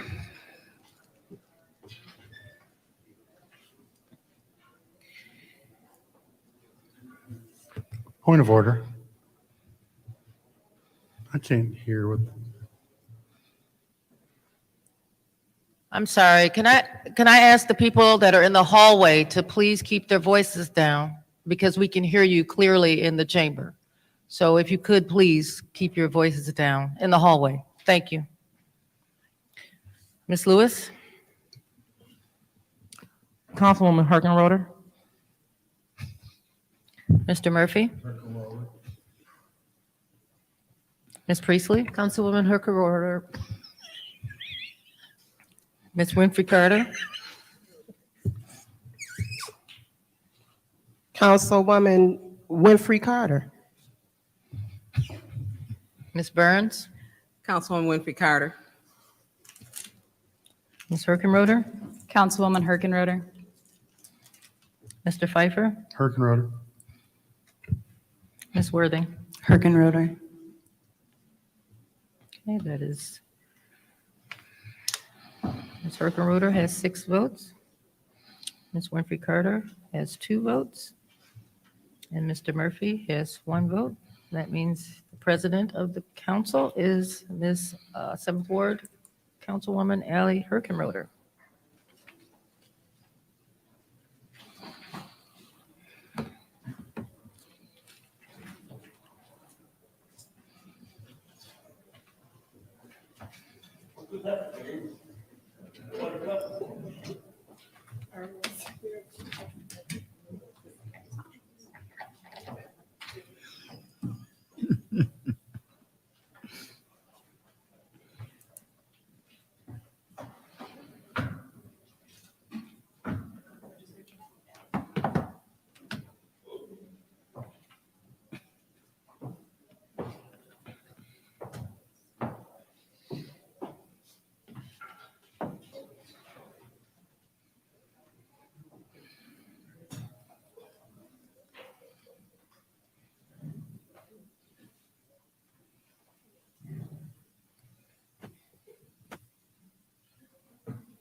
It is 7:42. I hereby call the meeting of the Flint City Council to order. We've already done roll call. That's going to bring us down to the organization of the City Council. The City Council shall elect from its members an officer who shall be known as the Vice President of the Council. If it pleases the body, we will do it the same way. First member to have 5 votes will be the Vice President. Whenever you're ready, Ms. Vina. Point of order. What's your point? It rotates. Yep, Ms. Davina is going to call it off. It rotates. It starts now in the 2nd ward. Yep, Ms. Davina is going to call it off. Ms. Lewis. Yes. Councilman Pfeiffer. Mr. Murphy. Eric Mays. Ms. Priestley. Councilman Pfeiffer. Ms. Winfrey Carter. Mays. Ms. Burns. Winfrey Carter. Ms. Herkenroder. Councilman Pfeiffer. Mr. Pfeiffer. Councilwoman Lewis. Ms. Worthing. Councilwoman Lewis. Mr. Mays. Mays.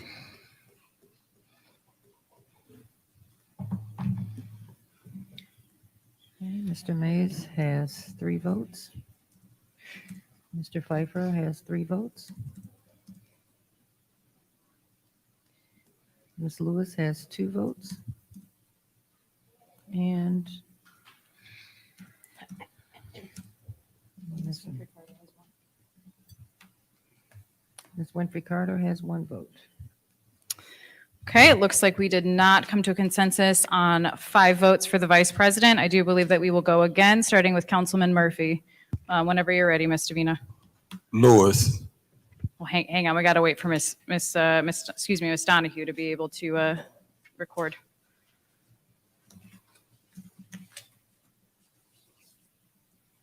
Okay, Mr. Murphy. Lewis. Ms. Priestley. Councilman Pfeiffer.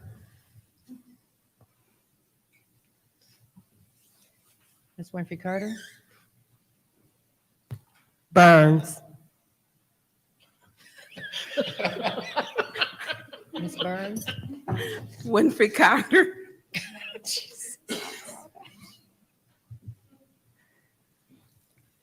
Ms. Herkenroder. Dr. Lewis. Mr. Pfeiffer. Ms. Worthing. Councilwoman Lewis. Mr. Mays. Winfrey Carter. Ms. Lewis.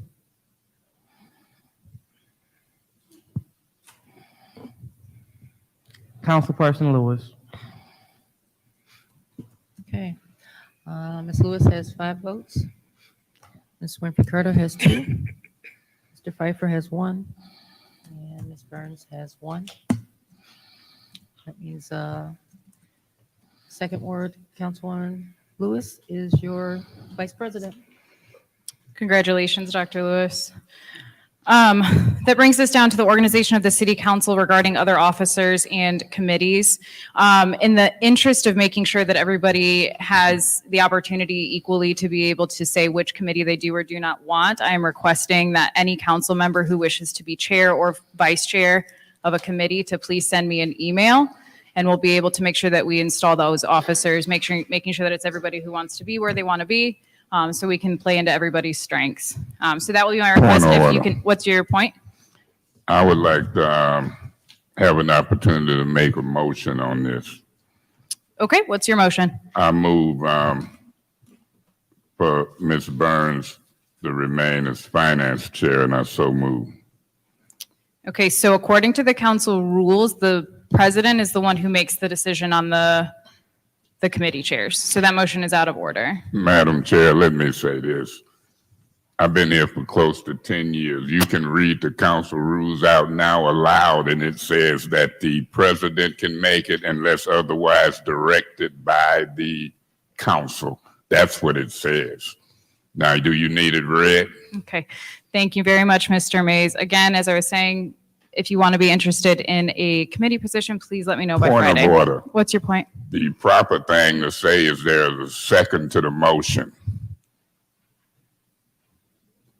Okay, I stand corrected according to Rule 4.1. That is in order. Is there a second? Madam President. Yes, Ms. I'll Winfrey. support that motion. All right. Is there any Yes. discussion? Go ahead, Yes. Mr. Murphy. Call for the question. Support.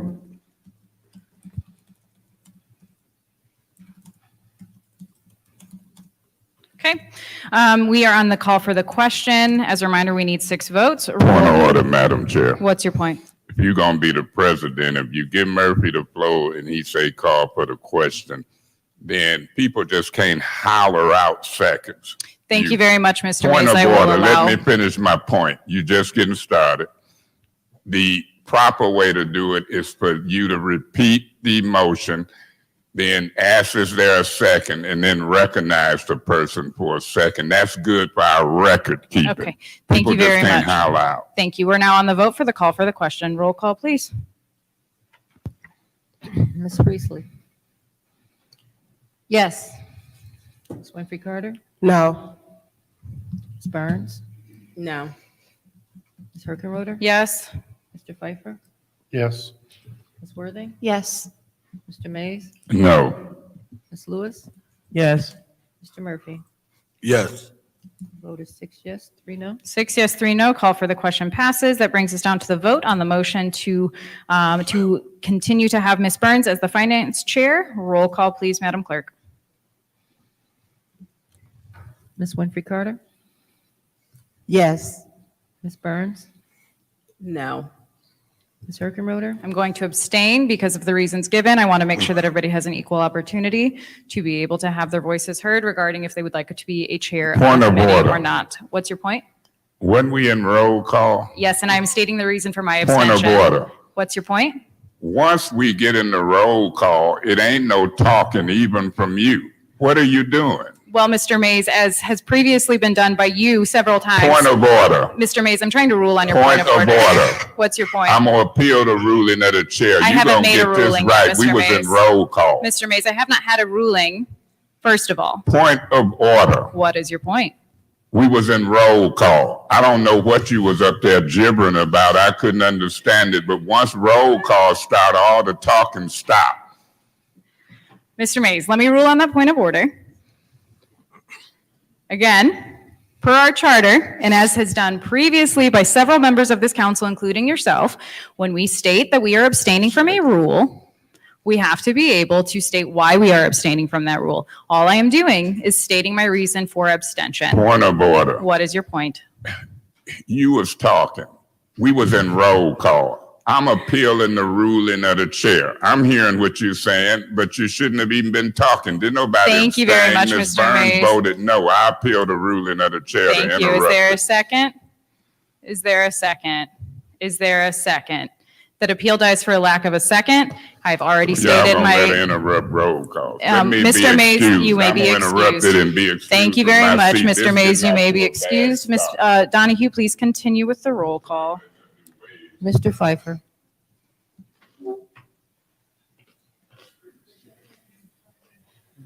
This is to continue the roll call on Ms. Burns remaining finance chair. Mr. No. Pfeiffer. Ms. Worthing. No. Ms. Lewis. No. Mr. Murphy. No. Ms. Priestley. No.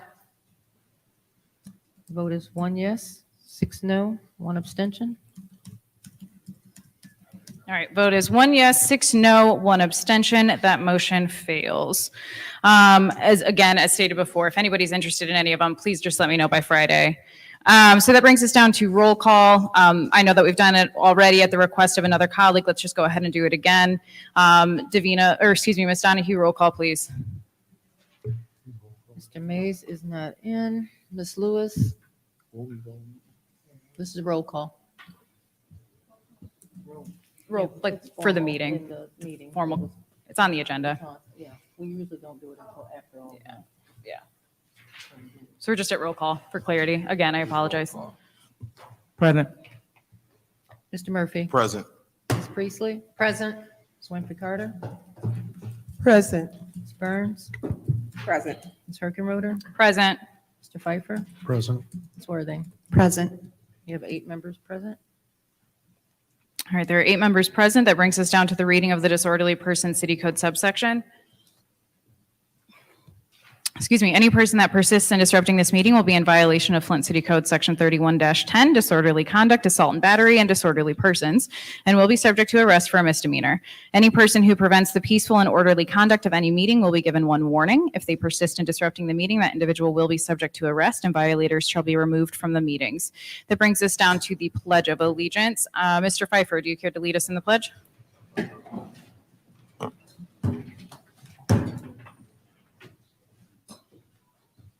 Pledge allegiance.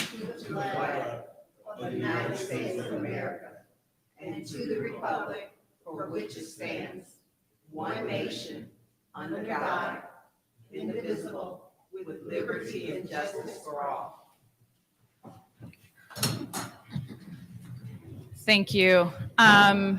Dr. Lewis, would you be willing to give us the blessing this evening?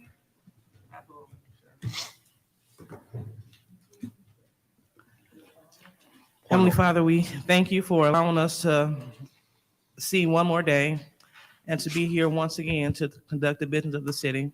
We pray that you will be with each and every one of us as we make the best decisions for our respective wards. We pray that you will have order and decorum throughout the entire meeting, and we pray that your will be done. In your name we pray, amen. Thank you. At this time, I do want to honor any members of the community who have lost their lives over the past few weeks. Are there any members of council who wish to recognize the life? Go ahead, Ms. Burns. I would like to acknowledge Mother Ann Lee Speed. The family has, they're a pivotal part of our community, and the Speed family lost their mother and grandmother. Okay, thank you. All right, are there any other members of council who wish to? Okay, I don't see anybody. Let's go ahead and, oh, I'm sorry. Oh, not a problem. So, yeah, Madam Chair, I would like to have a moment of silence for Mr. George Anthony, and also for Ms. Rose Marie Blanding. Thank you. Oh, and then also my cousin, Monica Renee Mitchell. Miss Monica Renee Mitchell. Thank you. Thank you. Madam Chair, Go ahead, Ms. Winfrey Carter. I would like to have a moment of silent prayer for a classmate that I lost, Mr. Donovan Gill.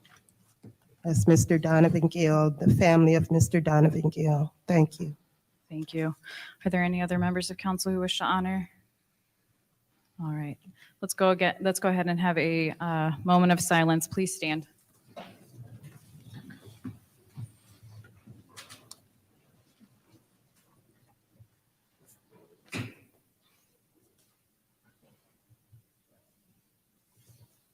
Thank you.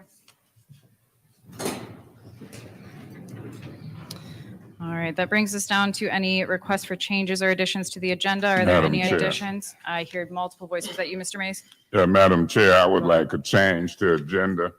I talked to some gentlemen back there. They with the rugby team. They came expecting recognition, a resolution. They've been here through special affairs, and I would like to take care of their business right before public hearings and public speaking. Thane might want to get out of here. But I talked to them, they've been here, and I'm gonna request that agenda change. Okay, are there any objections to that agenda change? Madam Chair, that is the request I had, so. Okay. All right, that'll be adopted on consent. Are there Point any of other? order. What's your point? We in a council meeting, we have to vote in a council meeting. It ain't the same as committee. It can't be no objections, order without it. It's a vote. Thank you, Mr. Mays. Well, you're welcome. I'm a senior Alrighty, so councilman. let's, That's what I'm are there here any for. other additions or changes to the agenda? All right, let's vote on that changed agenda. Roll call, please.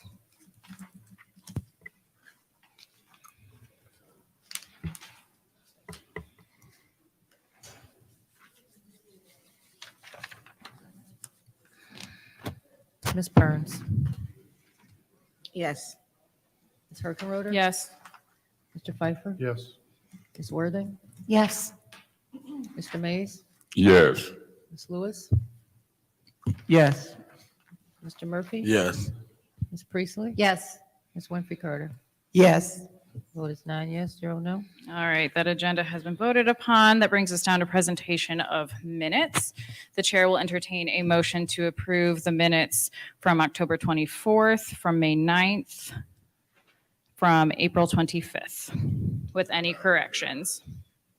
Go ahead, Mr. Mason. Madam Chair, I move to approve the minutes 220480, meeting of October 24th, 220481, the minutes of May 9th, and 220482, the minutes of April the 5th, with any corrections, and I so move. All right, thank you. Is there a second?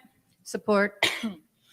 It has been moved and properly supported. Does anybody have any discussion or corrections? Yeah, Madam Chair. Yes, Mr. Mason. The April 25th meeting, we're in court proceedings and it might have something to do with that. I'm moving them to be approved with any corrections. If I see some discrepancies in the April 25th, because it'll be maybe a part of the court proceedings, then I'm gonna try to get that done. Thank you. All righty. Anybody else with corrections to the minutes? All right. Hearing none, we'll vote to approve those 3 sets of minutes. Roll call, please. Ms. Hurkenroder? Yes. Mr. Pfeiffer? Yes. Ms. Worthing? Yes. Mr. Mays? Yes. Ms. Lewis? Yes. Mr. Murphy? Yes. Ms. Priestley? Yes. Ms. Winfrey Carter? Yes. Ms. Burns? Yes. Vote is 9 yes, 0 no. 9 yes, 0 no. Those are approved. That brings us down to our agenda change regarding the Flint rugby team. Can we have representatives from Flint Rogues come forward, please? I just booked it yesterday.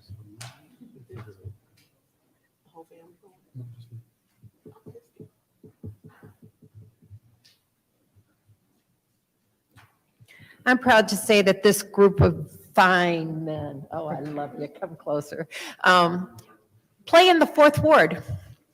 And they did this city proud. They are the oldest continuously sports organization team in this city. And we have a proclamation for them. And whereas it is an honor and with great pleasure that we join with the city and Flint in recognizing the month of November as the Flint Rogues Month, and whereas the Flint Rogues Rugby Football Club was founded in 1972, the club recently celebrated its 50th anniversary, being known as the longest running sports club still active in Flint. And whereas in 1976, the Flint Rogues were a top contender in the state of Michigan. The club traveled to many tournaments out of state, as far as Missouri and Louisiana in 1980. The club brought home the B Division Championship for the Michigan Rugby Union in 1980, and a consolation trophy for the B Division at the Great Lakes Rugby Tournament in Detroit. In 1984, the Flint Rogues won the Michigan Cup, first division state title. In 1990, the Rogues won the Division II Michigan Cup, winning it again in 1992. In 1993, the Rogues won the Battle Creek Sevens tournament and qualified for the Midwest Sevens for the only time in club history. And whereas the club experienced a good run from the 1990s and into the early 2000s, being promoted to Division II of the Michigan Rugby Union. The club won the Division II Michigan Cup consecutively in 2002 and 2003. And whereas they brought on a new head coach for the 2022 season, hoping to continue the club's longevity and legacy. Seamus Bannon moved from Ireland to Flint in October of 2020. He brings nearly 25 years of playing and coaching rugby in Ireland and the UK. And whereas the Flint Rogues battled it out this season, defeating a team in the semifinals, moving them forward to the Midwest Championship in Chicago to proudly represent our great city of Flint. And whereas it brings the city great pride and joy that our Flint Rogues made it to the Midwest Championship, and we look forward to the years to come and everything this great team will accomplish. Now, therefore, I, Sheldon A. Neely, Mayor of the City of Flint, as well as Flint City Council, do hereby proclaim the month of November 2022 as Flint Rogues Month.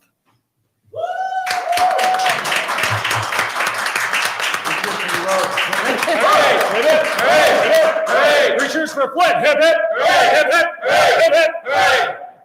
Thank you, folks. Thank you. Thank you. Madam Chair, Yes, Mr. Mays. through you to the president and the coach and to the rugby team. I enjoyed meeting y'all. And I enjoyed hearing the history of the two that was in the military. And I think I also enjoyed meeting Thane. And I told Thane, whenever you come around, you're welcome to be up here. If y'all see me out in the community, I met you today, let me know. But God bless you, and God bless the coach from Ireland and the president. What do we do? He waves to be pretty. Thank you so much. God bless you. Congratulations. Thank you. All right, we'll close that presentation. So proud of the Fourth Ward.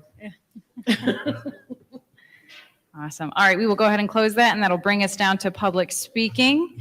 Ms. Donahue, who is our first speaker? Our first speaker is R.L. Mitchell.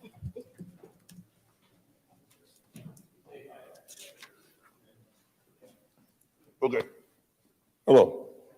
Hello, Council. I'm Mario Mitchell, and I live at 759 East Linden Avenue, and through you, Madam Chair, through Chairman Brocker, but I can't announce your name, sir.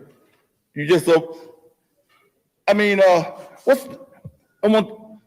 to know what's different in the mayor giving you the key than like BB or asking for the key to get more done in his community from the man downstairs gave you a key, the mayor, and BB got a key from the late Mayor Wallinston. And we were trying to get this. I want you to give me some feedback after your turn to speak, sir. And back to you, Madam Chair, or to the city clerk. I always did want to see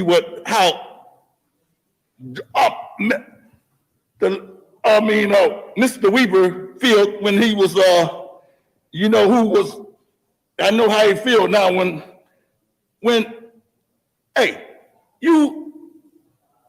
I just want to, there you go, look at it. I want to say, with this, I promise, I can't, now listen, lady, you just keep on doing the affairs of the city like BB doing without this goofy six fantastic, whatever they is, they vote and they get what they want, and then the city still get ran by the people's in charge because they know this city can't run without a city clerk. And they know the North Side can't stand up without a person like BB. He back in the audience back there. I seen him back there. They gave up on Burston Fieldhouse, but BB just went there and just said, just give me the key, sir. And in the results, you see what happened over there on the North Side. Jameson in my neighborhood.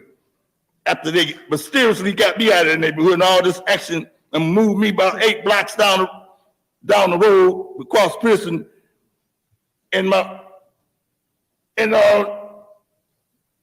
Murphy started talking stuff. And anyway, take an example from BB. He just because the manager took over, and still don't stop BB from running the city with these goofy commands. All this money ain't going to waste, thanks to you, city clerk. And you know this. If Inez put you in charge of You're already more than qualified. Forget number 4 and number 9, and we know who really is in charge, Madam President. And is that my time? Yes, sir. Now listen here. I mean, Thank you, yes, sir. Ariel. Okay, right. Thank you. Thank you. Next speaker. Our next speaker is Linda Bell. I think she has She is not left. here. Next speaker is Audrey Young Muhammad.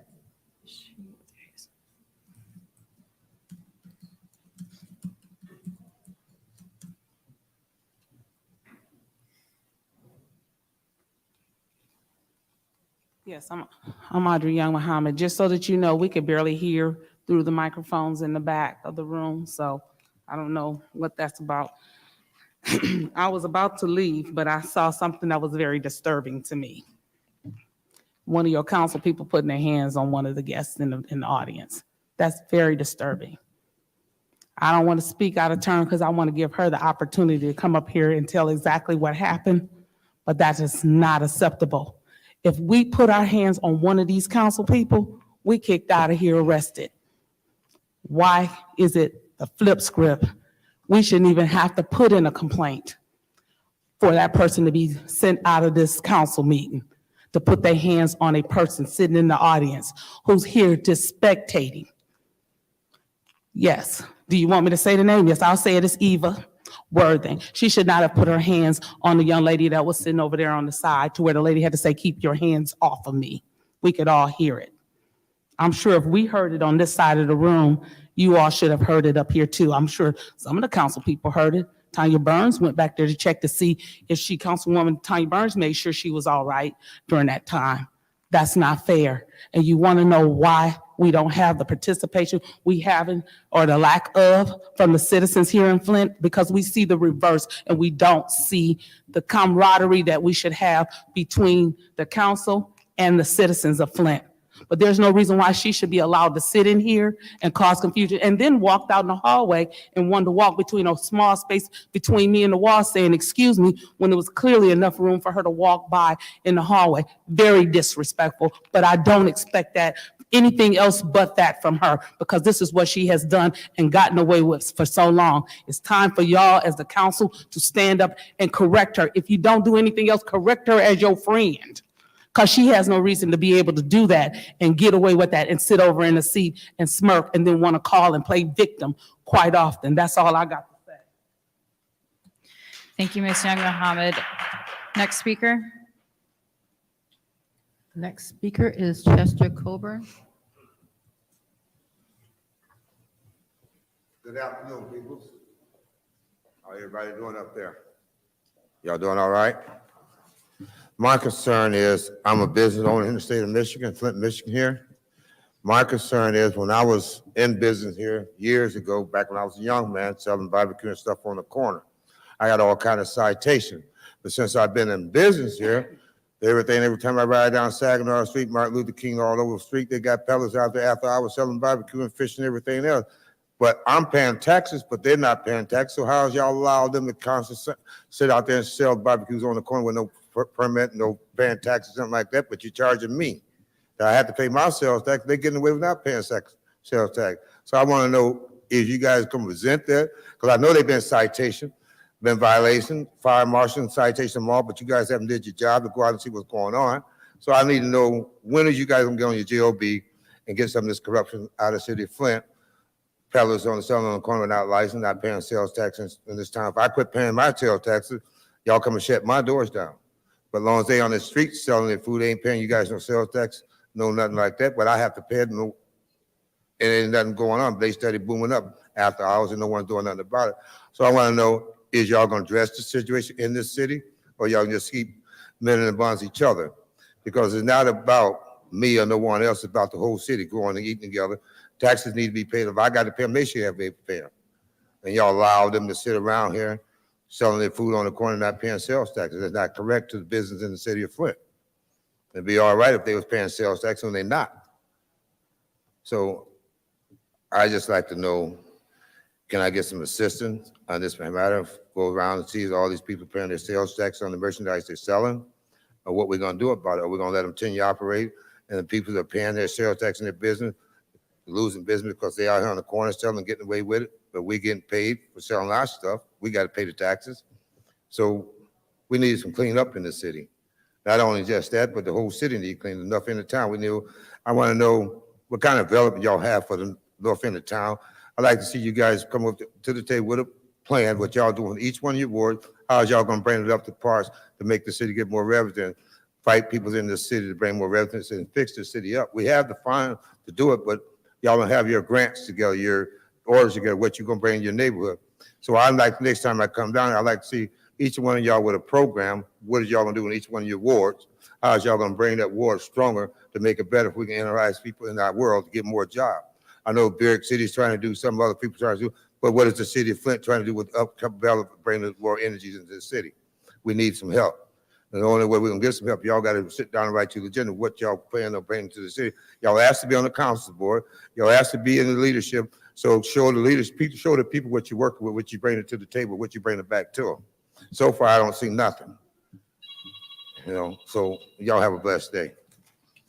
Thank you, Mr. Coburn. Next speaker? Next speaker is Jasmine McKinney.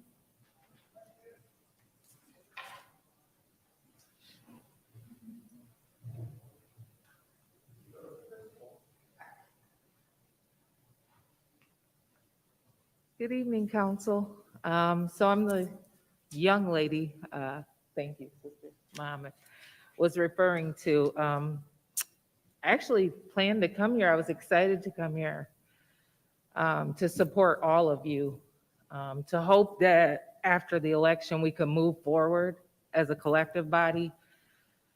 That doesn't appear to be happening. I grew up in this place. This was my playground. My father served this city well for many decades.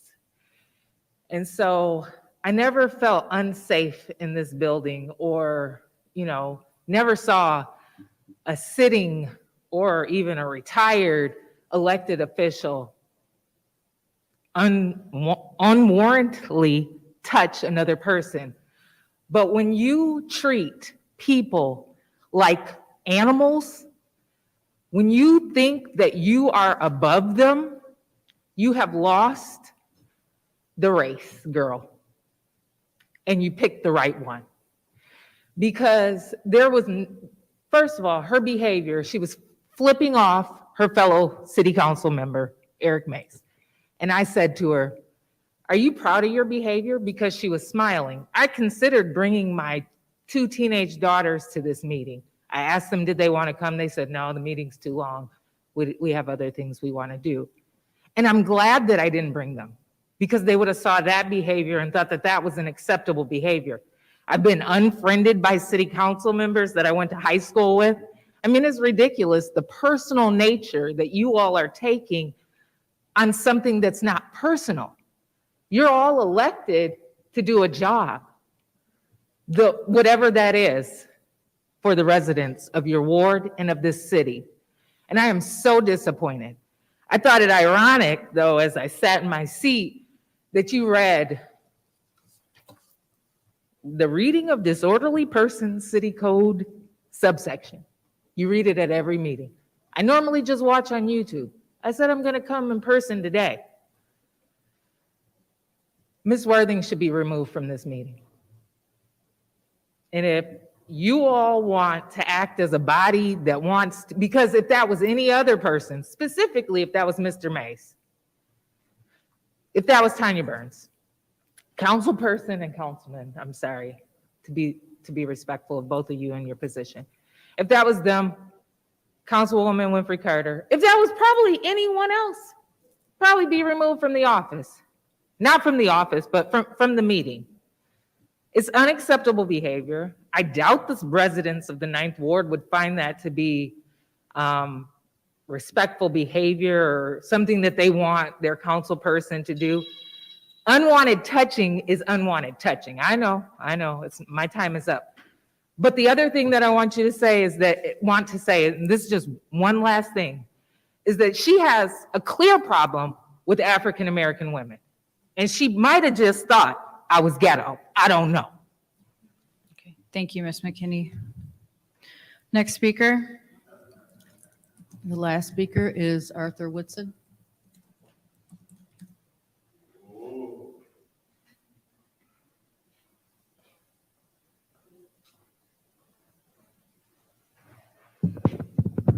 Arthur Woodson, there we go. Told y'all, racist. Eva Worthing is racist. She'll sit over there and then y'all move heaven and earth. Don't nobody even say anything to her. She get to playing victim, saying somebody's threatening her just because they say they're gonna do a recall. Then she tells me to shut up when I ain't even said anything to her. And y'all move her over there where Miss Priestley is, like somebody done said something to her, but she running around here hitting on people. But then when somebody hit them back and they give them more than what they issued out, then they go after the person who done whooped their ass. See, that's the problem here. Let me say this, man. You have 2 kids that died in the fire, and one council person got up and walked out before the vote. You have a firefighter that was on Channel 12 anonymously saying one thing, and you have the chief, Chief Barton, that said that they didn't do their job and they wrote a fraudulent report. Now you have where the father was taken down to the police station and was lied to and had to give blood because they arrested him. And you all sit up here and make it seem like it's nothing. 2, Lamar and Zaire Mitchell died in that fire. I went through the house. Ain't no way what that firefighter said. He went in the room, followed the solid wall, and didn't see anybody. The wall is about 3 foot long, and then you get to the door. Ain't no way you could have missed it. Miss Lamar that was lying on the floor. And y'all sit up here, man, like it's nothing, man. Like it's nothing. Instead of saying, you know what, we want to get down to the bottom of this so it won't happen to anybody else. It wouldn't have been political. Wasn't nobody trying to make it political. If Mayor Neely wouldn't have said this is political suicide back in June, and the mother came out October the 1st because she wanted justice, that's when everybody found out about it.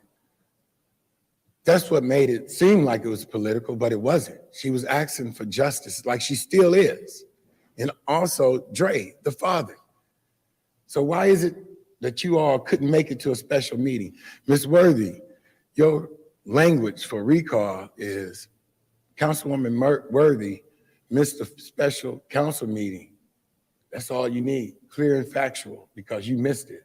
Even though we have to put the date because you miss a lot of days. You miss a lot of days. And then you think don't nobody's supposed to say anything to you. You all need to stop taking things so personal because you are political. You are in a political seat and your constituents have a right to say and hold you accountable, and stop lashing out, trying to be personal with it and accept what it is that they have to say. Thank you. Thank you, Mr. Woodson. Are there any other speakers? Okay. All right, that brings us down to council response. Are there any members of council who wish to respond? Madam Chair. Go ahead, Ms. Worthing. The rhetoric that's happening tonight is no surprise. It is right on par with everything else that has happened.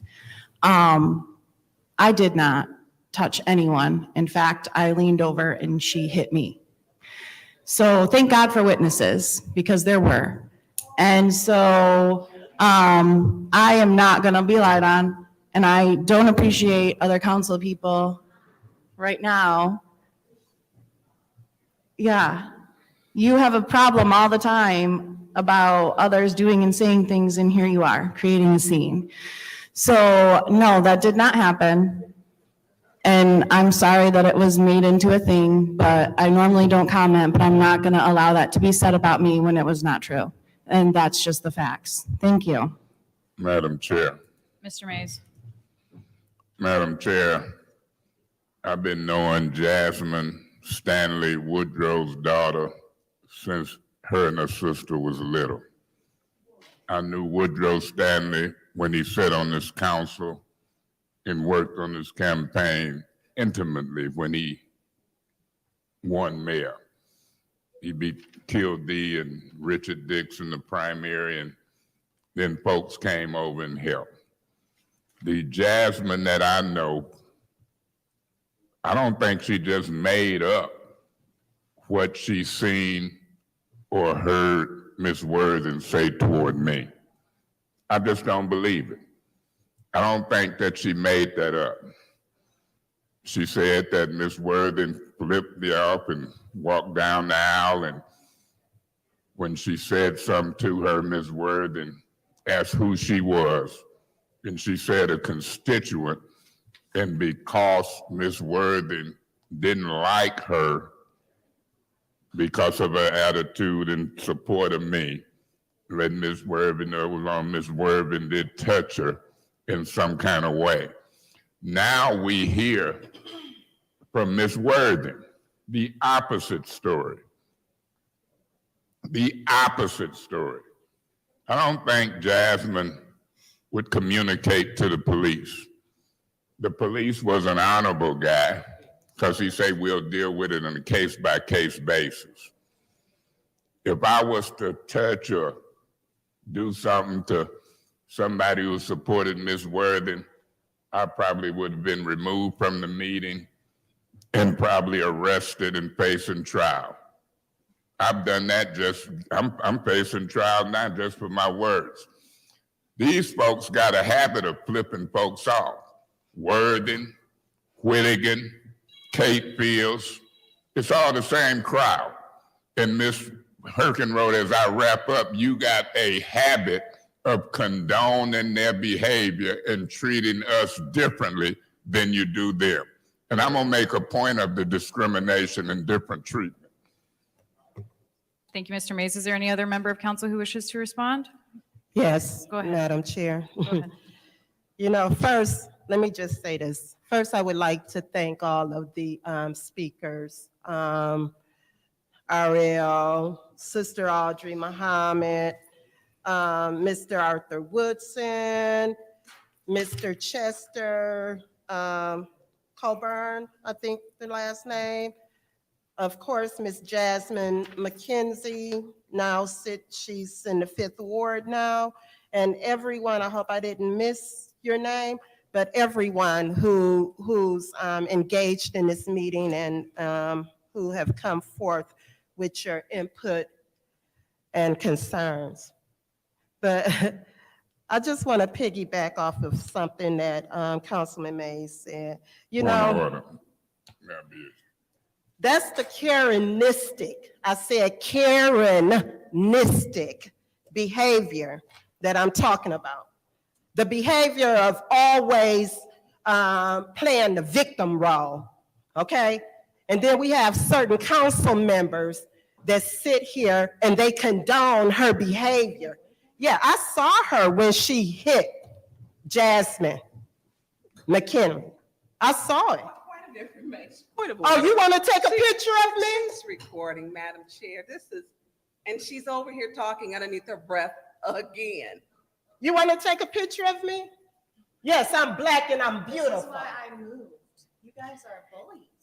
We're Council bullies right members, now? council members will Wow. retain their decorum. Ms. Winfrey Carter So why has was the it floor. important for her to take her camera out and video me or take a picture of me?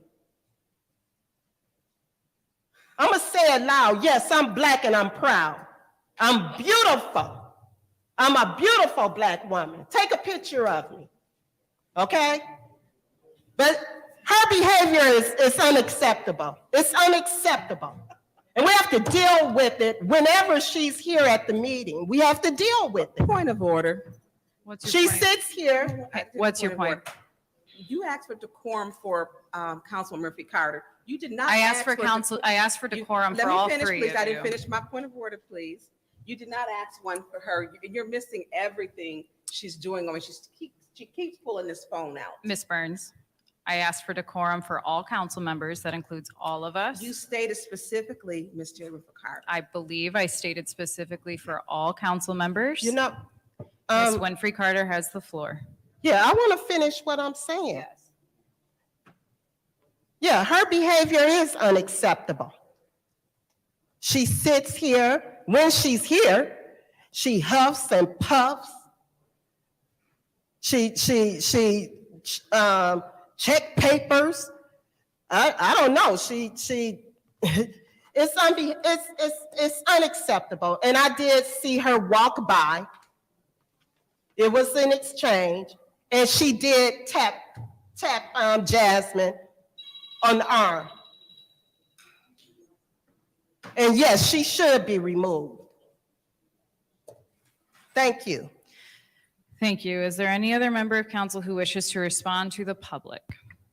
Yes. Go ahead. Thank you. I've been hearing about this situation with this fire. I remember when the family came here before city council, we was in a marathon meeting. We was here till 4:30, I think, or 5. We was in committee when I first seen the family over there. I was very interested in hearing what they had to say. But as you guys know, I do have a job, and I had to leave because I had to go home and take care of some business before I go to work. So that night I had to leave a little bit earlier than I usually leave when I do go to work. So I knew what I had to do. So I didn't leave because I didn't want to hear the family. I did want to hear the family. Also, I think Friday, they called a special city council meeting on Friday. No one reached out to me about that. My schedule was very busy, and I really wasn't, to be honest, I wasn't interested in coming to a meeting a couple of days before election.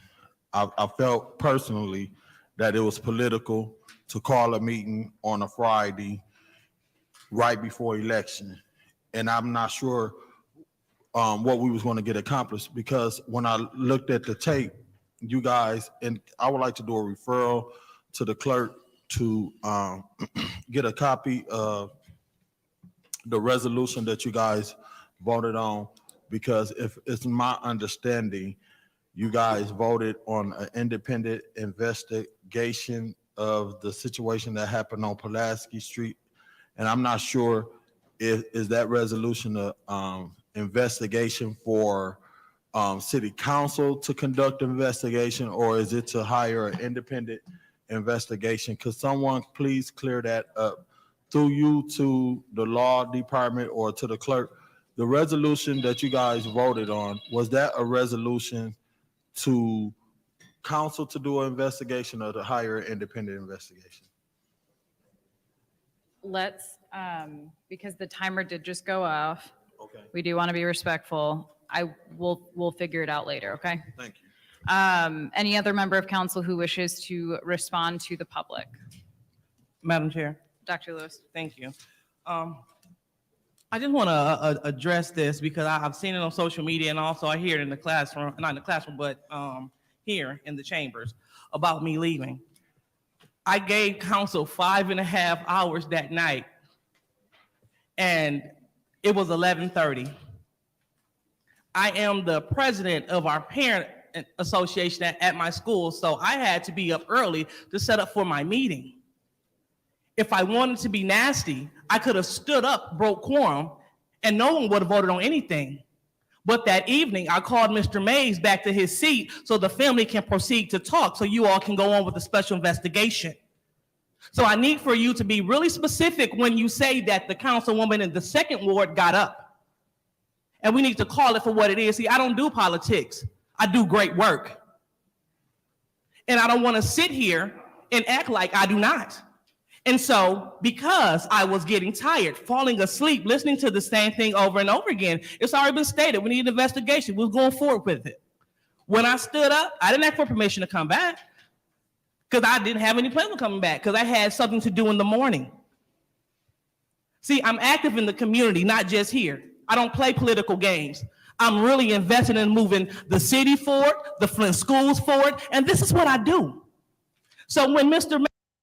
Mays came back to his seat, I got up, unpacked my stuff, and I left. And then Jerry Winfrey Carter, she said, let's call for the vote. I'm already up and walking. So let's not play politics. And furthermore, if we really wanted to talk about it, no one asked Jerry Winfrey Carter, let's not talk about attendance when your attendance is bad too. Let's start there. And if it was any kind of mishap here, we have qualified Point of police department information. here. What's your point? Excuse me, did I mention attendance? Yes, you did, but When guess did what? I- We're not here to go back and All forth. members of council will remember their decorum. Absolutely. Dr. Lewis has the floor. Thank you. I'm not here to call out attendance. I'm here to do the work. And so if we had any kind of mishap happen in these chambers, we have qualified Flint police that will take a report and they will handle that. Let's rise above the fray. Let's stop being messy and do the work. Thank you. Thank you. Is there any other member of council who wishes to respond to the public? Madam Chair. Ms. Burns. Mr. Chester, we have an enforcement problem with the enforcement of these food places. And I have written up some of these people with my NSO officers and I've seen their homes. I won't even buy food from them. Because if their home looks a mess, they sell out these food trucks, I don't deal with them. I don't, and you're correct. And that is something we need to work on. I want to speak to Jasmine and what happened. Yes, I was watching. Commissioner B.B. Nolan is a credible person and he saw it. We have Mr. Justice Thigpen who saw it. When Eva Worthing hit Jasmine, I went to see, was she okay? Sure did. People saw it. So when we talk about physical violence, no one should feel threatened, not in these council chambers. She's filed a false police report on me before. So we keep condoning this behavior. City code section, when we talk about disorderly conduct, persons assault and battery, that was assault and battery. So if what our officer should have did was arrested her and walked her out, we are not to put our hands on anybody. We can't even argue. Let's go to Rule 27.3. During any portion of this meeting, if council members may engage in any type of argumentative discourse, members of the audience at any time for any reason, the council member, that member who engages in this behavior shall be removed. She should be removed. You're touching, she hit her. She walked by her and hit her. And then she's over here pulling out her phone and saying stuff. Now I'm keeping it calm because some people hit back. Some people hit back. That could have been a problem. We cannot condone physical violence. Not in here. It's too many times that people can't keep their cool, that they want to walk up and she hitting people. What if Jasmine was having a bad day and hit her back? What if something else happened? She can't do that. You don't have to like her, but you have to respect the people and keep your hands. They teach you that in school. Keep your hands to yourself. She should be removed from this meeting. Physical violence, disorderly conduct, she broke it. And she broke council rules by also becoming argumentative with a member in the audience. Is there any other member of council who wishes to respond to the public? Hearing none, council response is now closed. That brings us down to communications. Ms. Donahue, are there any additional communications? Madam Chair, Hang on, Mr. Mays. I want to hear Ms. Donahue, and then we'll go to you. Madam Chair.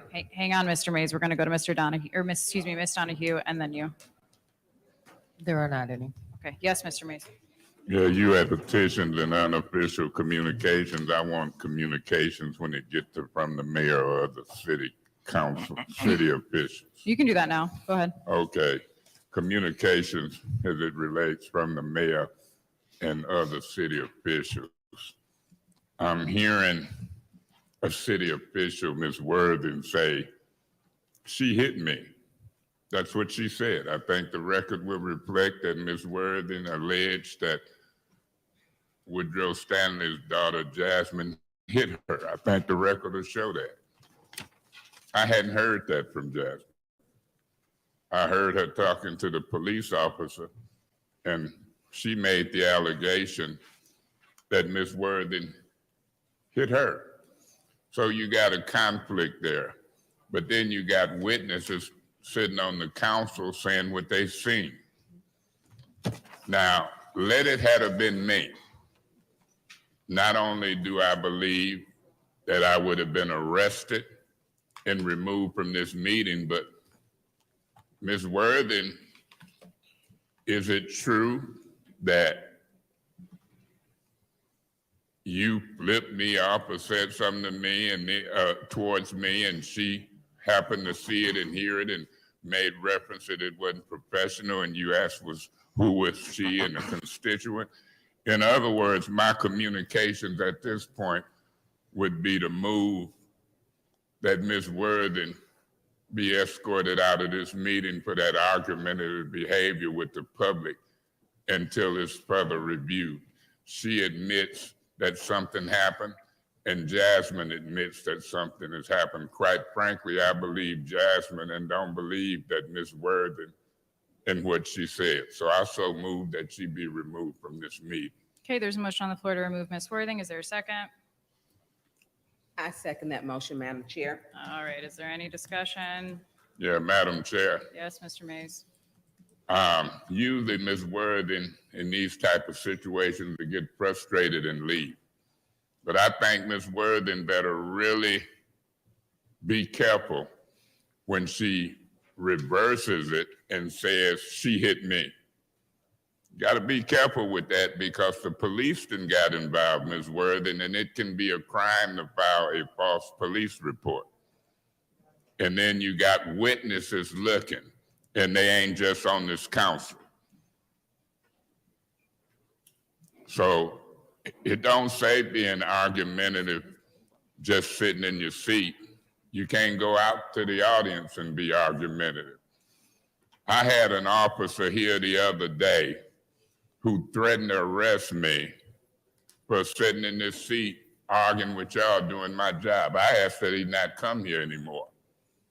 This officer today that I heard was trying to be conciliatory, and it wasn't even nothing at that time put in the record until you came back and said she hit me. And I just left from in the hall listening to him and Jasmine and certain witnesses talk. I don't know if you want to stick with that based on what people are saying. But by you saying that, some type of argumentative discourse happened. I'll be voting for you to have to leave. I didn't have to leave many of them. I'm in court about one. If you feel you're done wrong, sue. But y'all ain't treating each other like you treat me. And Ms. Herkenroder, you are one of the ringleaders. And here they done voted you president.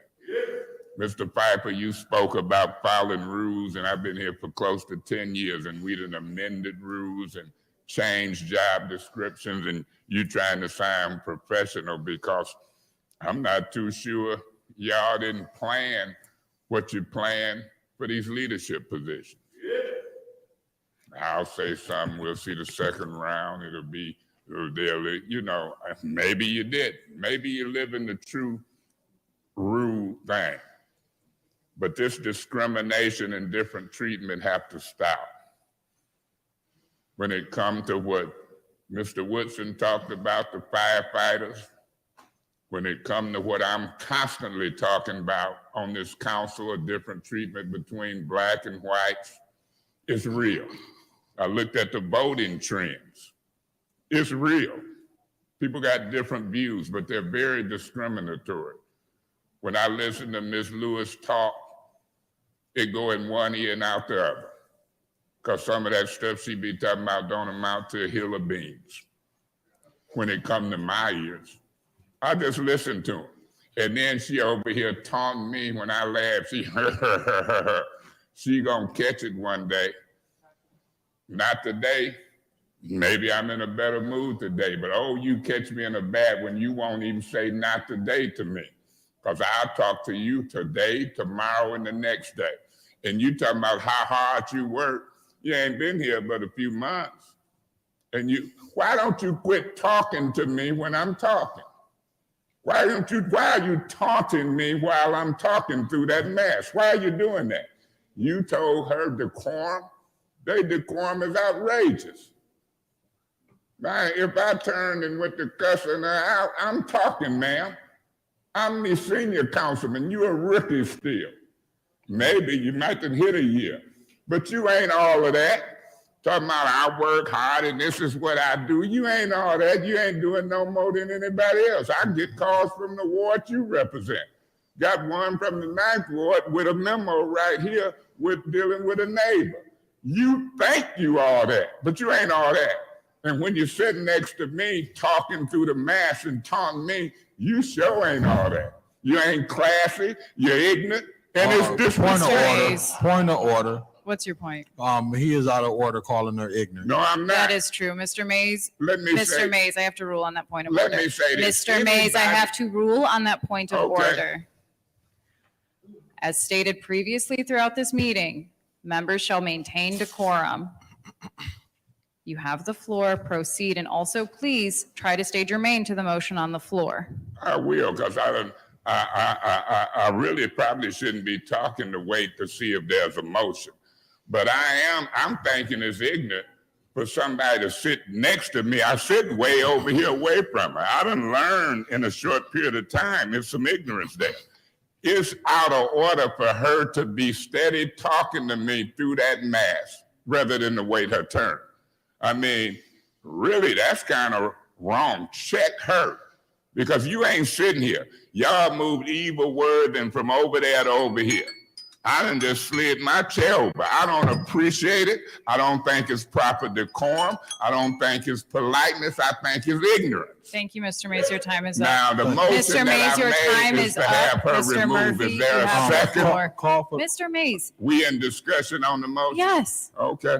Yep. Well, she Go ahead, distracted Mr. me and you Mr. ain't Mays. said a word. to Mr. her. Mays, your time is Point of up. order. Your time is up. Point Mr. of Murphy order. has the floor. What's your point? Do you think I just made this up and you not gonna chair and tell her not to talk to me while I'm talking? Okay, Mr. Murphy, you have the floor. Thank you. Call for the I question. figured as much.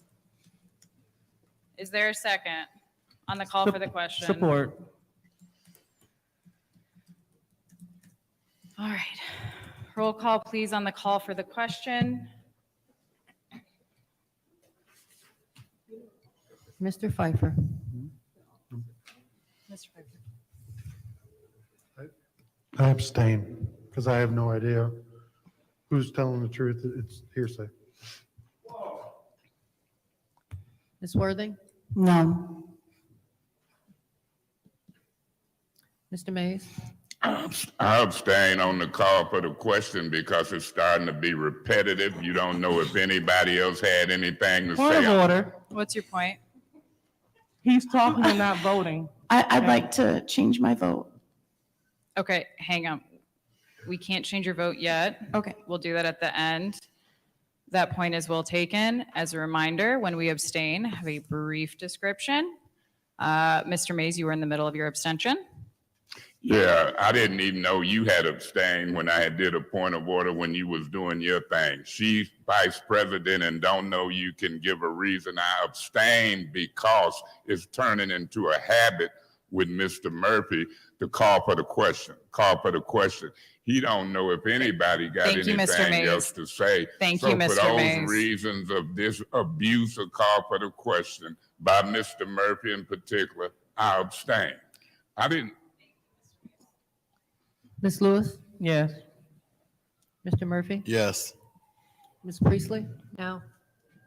Ms. Winfrey Carter. No. Ms. Burns. No. Ms. Herkenroder. Yes.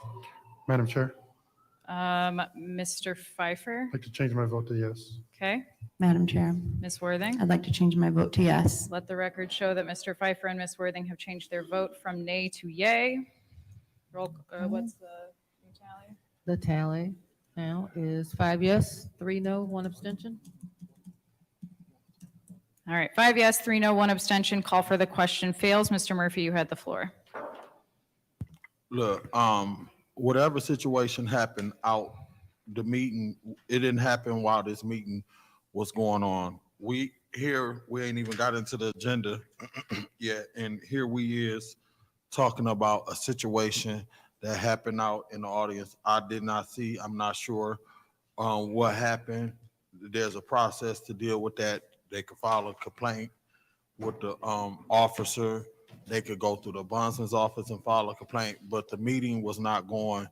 And I would like to move this meeting forward. I will not be voting to have her removed because the meeting was not being conducted. We was not in a city council meeting when something that happened in the audience.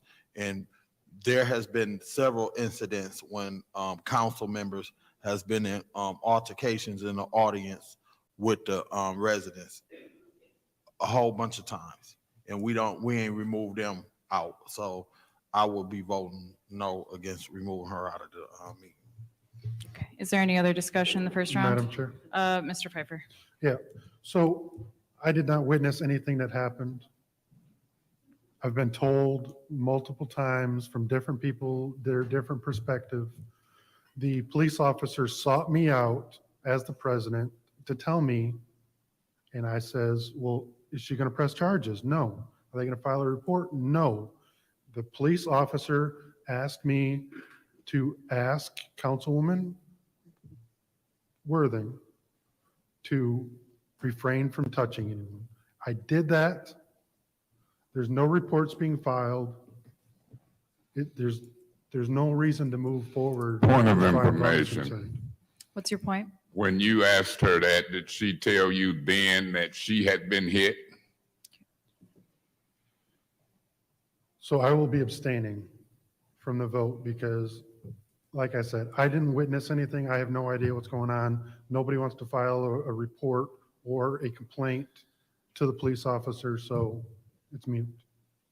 Is there any other discussion in the first round? Madam Chair. Ms. Priestley. Yes, you know, I looked up, I heard something, didn't know what it said, and I saw Miss Worthing walking out, closely followed by Miss Burns. I have no idea what happened. He said, she said, whatever. No, so because I did not witness it, did not hear it, I've got to vote no or abstain from the vote because I can't vote on something that I don't have direct knowledge of. Thank you. Is there any other discussion in the first round? Madam Chair, Ms. Winfrey Carter. I did see it. So therefore, I'll be voting yes. And I just want to say to Mr. Murphy, whether or not it happened in this particular meeting, it did happen in special affairs, but it was brought to our attention by Jasmine during this meeting. So I would still think that it's active. So I'll be voting yes, and thank you, Madam President. Thank you. Is there any other discussion in the first round? Madam Chair, Yes, Ms. Burns. even if we take away, me and Ms. Worthing are not friends. And we will never be friends, but I will work with whatever council person. Physical violence inside of here should never happen. She walked past her. She hit her with her right hand. There were some words. The officer even said when he came, he looked, I saw that. Commissioner B.B. Nolan saw it. Mr. Justice Thigpen saw it. Mr. Davis saw it. There were other people who saw it. They saw it. And I saw it. It happened. It's not something that's fake. It happened. She shouldn't have did it. You cannot be a public official if you disagree with someone and use physical violence. You can't. Not only should our rules protect her, which is disorderly conduct, assault and battery, it should also be the rules, our council rules. You cannot become argumentative. She also had words with her.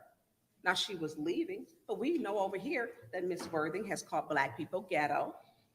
But here it is, her behavior, it wasn't exemplary. She's called people narcissistic assholes, and just plain assholes. And she's told people to fuck off. And this is what she does. Language. So I'm using the language that she uses, and we hear it all the time. And you sit normally next to me, and you've even heard it. You have even heard it. She's got a pattern that needs corrective action. Her pattern is she's going to talk to people any kind of way she feels entitled to, and she does it. Generally, we would over here just kind of ignore her. She's said a swear word to everyone on this side before. We're here, we just kind of blow it off like that's just her. But when you take it to another level and you put your hands on someone, then that's physical violence.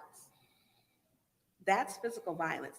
We are not to we can't even argue with people, more or less touch someone. We have no business doing that. I don't think Commissioner Nolden, he doesn't have a reputation for telling lies. He wouldn't do that. He took an oath of office too. They're not hitting each other over at the county commissioners. They're not assaulting the audience over there. They're not doing that. She did it. It happened. And people in here saw it. I saw it and I went to see if she was okay. And what she said to me, Mr. Pfeiffer, was that she did not want to file a police report, and I could show you the text, because she didn't want it to say Woodrow Stanley's daughter, something happened. She's still grieving her father. She didn't want the attention, but she didn't deserve to be hit. She didn't. It happened. If we don't make corrective action, this could go another way, because she just keeps escalating. Just like when she called me the narcissistic a-hole. It's in Attorney Cupp's report. Unwarranted. And then you know what she said? Oh, the meeting didn't start. She's very coy and slick with her stuff. She catch somebody on the bad day, they don't hit her back. And we have to do something to show her it's not okay. Her language isn't okay. Her demeanor towards people, not only on the council, but also in the audience. She can't do that. When you sit up here on council and we're telling people, hey, you have to behave and follow the laws. She broke a law. It's assault and battery. It's assault and battery. And if she didn't want it to happen or us to have this little session, she shouldn't have did. Keep your hands to yourself. She is a teacher. She teaches the kids in school. They would have kicked her out of school. In the classroom, you can't even put your hands on people. Keep your hands to yourself. And if it's a smaller, grade, they tell you, hey, buckle up, keep your hands to yourself. She needs to buckle up and keep her hands to herself, because she's going to catch the right person, and then it's going to be a serious problem. We have to take care of this now to set an example so that that type of behavior is not tolerated. It should not be tolerated. And it's down to now, it's a black and white issue. And that's how, because she's on social media, she'll go and post it on social media. She's over here taking pictures, pulling out her phone. I'm going to take pictures. I'm going to take pictures. I mean, where do you do that at? And then when someone says something to her, then she's the victim, the perfect victim. We have to do something. She can't assault people in council chambers, and we ignore it. We can't. Thank you, Ms. Burns. Is there anybody else in the first round? Yeah, Madam Chair. Go ahead, Ms. Worthing. This is just hatred, literal hatred. I've never experienced anything like this before in my life in any workplace. And I'm not going to be bullied out of my seat. So if I have to take the day off work tomorrow, because we're going to be here at 1 a.m. to talk about how I did not hit somebody. That's not in my nature. I did not do that, and it's ridiculous. And there were witnesses. And you're a bully, Tanya. You're staring at me, you look at me mean, and then you complain about me, and then call me a victim, and call me a Karen, and mention my race. I'm sorry, but I'm not afraid of you. I'm sitting here and I'm successful. I'm doing my job, and I'm not gonna be bullied. So stop. You're just wasting our time. And I don't know if you're very unhappy with your life or what, but go bully someone else. Because nothing you say is gonna hurt me. I don't think about you ever outside of this council, ever. But it seems like you think about me a lot. And I'm sorry that you do. I just go about my day. I teach the children during the day. I have a great day. I come here and we didn't get our way in the council meeting, so we're gonna bully Eva today. Yeah, it's sad. I feel sorry for you. I do. I'm gonna be here, so you can keep it up. You can laugh, you can bully, you can be mean girls over there, but I will be here. So I'm sorry that you're this way, and I'm sorry to the council that we have to sit through this nonsense, because it's horrible. It's not fun to be here being lied on, but I'm gonna stand my ground. I did nothing wrong. So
continually delay the business of the city because of egos. And because people want to nitpick with so many different things. Let's just do the business of the city.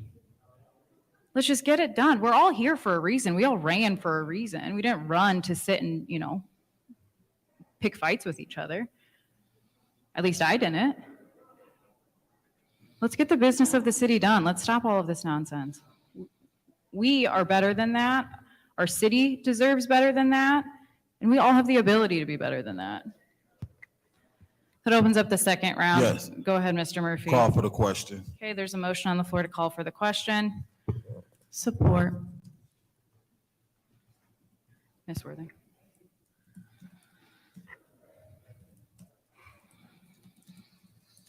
All right, roll call, please, on the call for the question. Ms. Worthing, Yes. Mr. Mays, No. Ms. Lewis, Yes. Mr. Murphy, Yes. Ms. Priestley, Yes. Ms. Winfrey Carter, No. Ms. Burns, No. Ms. Herkenroder. Yes. Mr. Pfeiffer. Yes. Vote is 6 yes, 3 no. Vote is 6 yes, 3 no. The call for the question passes. That brings us to the motion.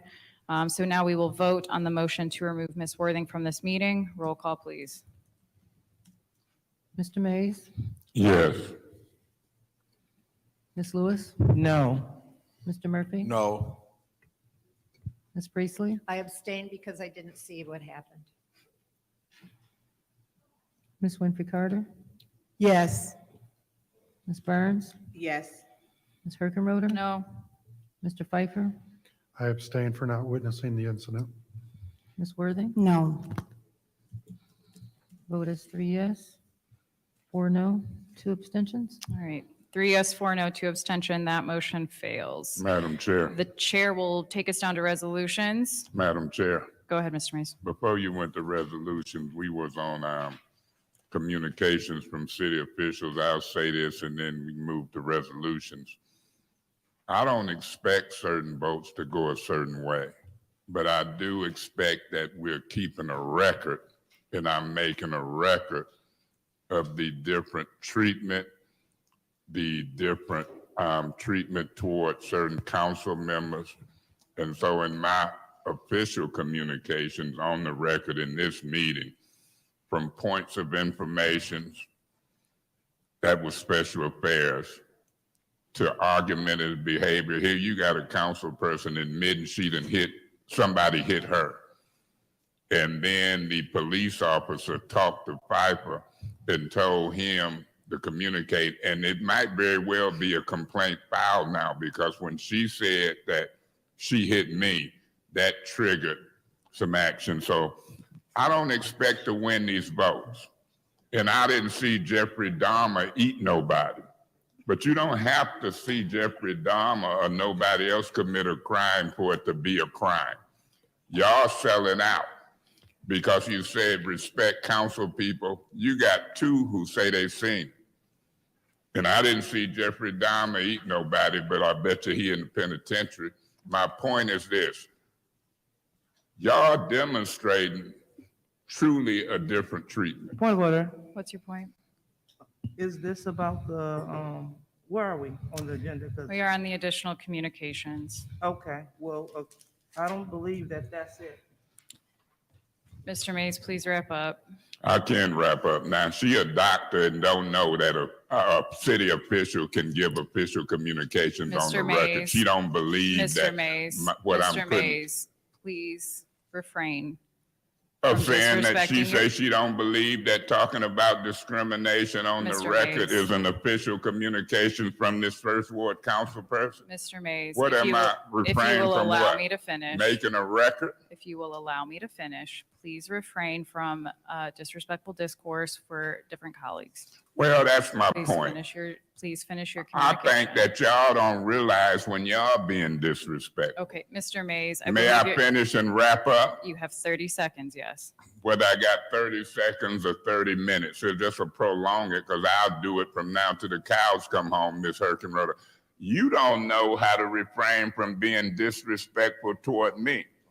I clearly pointed out your discriminatory treatment between me and Pipe on a point of information. The record is clear. So can you try to refrain from being disrespectful? Because it looks a little racist, and I'm making a record. We're going to be asking some questions under oath. So believe me, I'm not doing this cavalierly. All right. When thank it you. comes to Thank you, official Mr. Mays. communications from this first ward council person, I've been taught, make a record. Thank you, Mr. Mays. The chair will entertain a motion to send a master, to approve Yes. a master resolution. Yes. Thank you. I would like to move Resolution 220451, Budget Amendment Transfer of Funds, First Quarter Budget Amendment. Resolution 22045, Grant Acceptance Budget Amendment, Transfer of Funds for the Community Foundation of Greater Flint Appreciation Day for Smoke Alarms. Resolution 220468, In the Store Incorporation Wheel Loader Blight Removal Program. Resolution 220469, Contract with Weinstein Electric Company, upgrades for City Council Chambers. Resolution 220470, Update City of Flint Investment Policy. Resolution 220473, Grant Accepting Budget Amendment Transfer Funds, the Charles Stewart Mott Foundation for the Burston Fieldhouse Capital Improvement. Resolution 220474, contract number for the Shelter of Flint Homeless Assistant Emergency Solution Program. Resolution 220475, contract Genesee County Youth Corp Emergency Solution Grant. Resolution 220476, contract DTS Contracting Phase 2 Rehabilitation of McKinley Community Center. Resolution 220479, resolution interview position for the city clerk with the amended to candidate 4 and 9, and to be held on December 5th, beginning at 5:30. Send those for approval with any separations. Mr. Murphy, did you also want to include 220471? It was right at the bottom of that, of page 4, so I think it just got skipped over. 220471 what? It's 471. It's right at the bottom of page 4. I think you just might have accidentally overlooked it. Oh, yeah. Okay. Yeah, let's go on and add that one. Oh. 220471, approval of memorandum of understanding with the City of Flint Police Officer Association discretionary pay. Okay, and then for clarity, for 220479, that's to be 220479.1. Point one. Thank you All for right. that clarification. Okay, is there a second on the motion to approve the master resolution with Support. any separations? It has been moved and properly supported by Ms. Priestley. Madam Chair, Yes, Mr. Mays. yeah, I want to separate 220479, the resolution dealing with the city clerk, Okay, and for right now, that's all I'm gonna separate. I'm gonna see if I get some discussion questions. I could pause for anybody else with separations. Other than that, I want to call Chief Green up. okay, before you do that, are there any other separations? All right, yes, Mr. Murphy. Okay, all right, Mr. Mays, you have the floor in the first round. Through you to Chief Green. Chief Green, will you approach?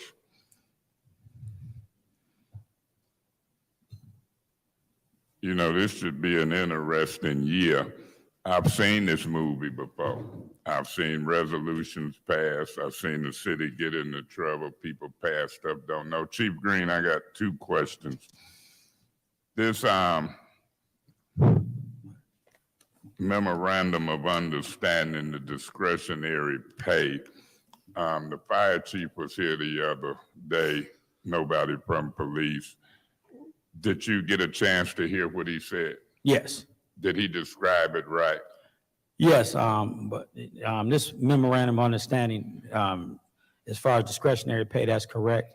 But this also is a second portion that this memorandum of understanding also corrects a defect in Article 16, section. And what is that? Well, so for instance, an officer that transferred from Flint Township Police Department, he came in at discretionary pay. He came in at, I think, $25.50 an hour. Well, the defect in the Article 16, he would have to be here 5 years for him to get the next step increase. So the collective bargaining agreement allows you to have a step increase after 1 year seniority, after you've completed 1 year of full-time service. And that was something we wanted to correct.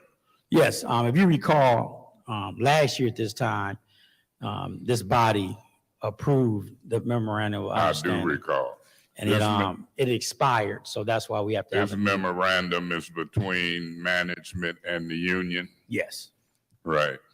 I just wanted to make sure I got that on record, but let me tell you where I'm at. You remember the last memorandum we talked about you said was laying over on the prosecutor's desk dealing with the witness protection program? That's correct. And you know where I'm headed, but I'm not going to head there. It's been some problems with that program. Not that I'm aware of. I'm waiting. Is resources caught up somewhere in finance? I'm not sure.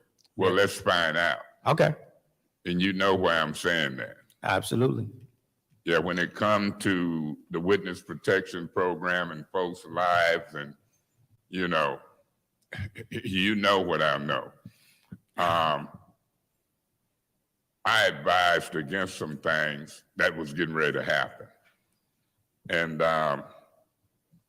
some of that still need to happen. Have you heard from folk in the last 2-3 days? No, I have not. Will you reach out to folk? Well, yeah, I was going to reach out to the person we're referring to, I think, after I have a call into Prosecutor Layton. And he hasn't returned my call. I'm waiting on I that. take call. some of it very seriously, and I'm a nervous kind of guy. Yeah. And my job ain't to protect witnesses, but not in the capacity that's proposed in that witness protection program. You remember calling me and asking me to support that in the infant stages. Yes. Did I hesitate? No. So let's make it happen. All right. I don't know what's happening between the prosecutor's office and the police department, but you know what I know. Yeah. And I'm willing to talk privately. I'm willing to talk not so much publicly, but it's a couple concerns that I got. Yeah, I prefer to talk privately. We can discuss it When? candidly. Tomorrow. Let's do it. You call me, I call you. I might forget, you know, I'm old. You ain't 64 yet. is you? You 64? No, I feel like it though. So what you do, we won't call foul on either one of us, but we know what we talking about. Yep. And I want to talk to you. I'm running point with you on this because that kind of tripped me out what happened and that I was involved in. All right. Under those circumstances, this MOU, I can support it. I'm not going to separate it. I appreciate your presence. You ready for court? It's got subpoenas coming your way. I'm going to have you, Attorney Kim. I'm looking forward to it. All right. Thank you, Chief. Yeah. You know you was here that day. Okay. Yes, you was. I got on video, Chief. You will be what they call a res gestae, if I'm saying it right, type of witness. Thank you, Mr. Mays. Mr. Murphy, you have the floor. Thank you. The resolution 220474, the contract for the Shelter of Flint Homeless Assistance Emergency Solution Grant Program. Is there is it Suzanne or Lottie? Who could speak on this grant for the emergency shelter? This resolution resolving that the appropriate city officials are authorized to process a necessary budget adjustment and to enter into a change order 3 to contract the Shelter of Flint and the amount of $50,000 for new total grant amount of $593,290. Why is it a need to, through you to Suzanne, why is it a need to change this and increase it to $50,000? This is an increase. It's for ESGCV. So it's actually, you'll remember when I came before you a few months ago, asking to allocate some funds. We had a need to spend some money in ESGCV. So this is an additional allocation for Shelter of Flint. It's actually for administration dollars. We have unspent dollars in ESGCV that needs to be allocated. So it's available for them. It's a need for them, and it will help us spend some money. And the reason why I brought that up, we got a lot of, we got situations in the community with homeless people that, from what I hear, when they go to the homeless shelter, they at capacity and they can't get in. They got to call early in the morning and they don't have no room. So if we giving them money and they don't have no room, where's the money going that we giving them? These are actually admin dollars, so they're for wages and salaries of the staff at the shelter. We allocated previously we allocated some rapid rehousing dollars, so this helps them with their additional staffing that we weren't unable to help them with before. So in terms of capacity, most of the shelters are at capacity right now. These dollars have to be specifically related to COVID. It's ESGCV COVID dollars, so they are administration dollars for wages and fringes. It's not additional, it's not additional operations. It's not additional rapid rehousing. We have funding for that too, and we are kind of, as you remember, when I was here a few months ago, pounding the streets, asking people to submit applications for this funding. But this is specifically for wages and fringes of the staff at the shelter. Yeah, I believe there's a gap, and I'm sure you're aware of this, but we need to do a deeper dive with the funds that we allocate for shelter. Because if there are people still on the street or living with people because they can't get into the shelter, then there's an overflow issue, and we not being able to serve people in the community because they can't get into the Shelter of Flint. And I think we need to be addressing that, because I don't like to just see us giving them more money, but yet and still people can't get in.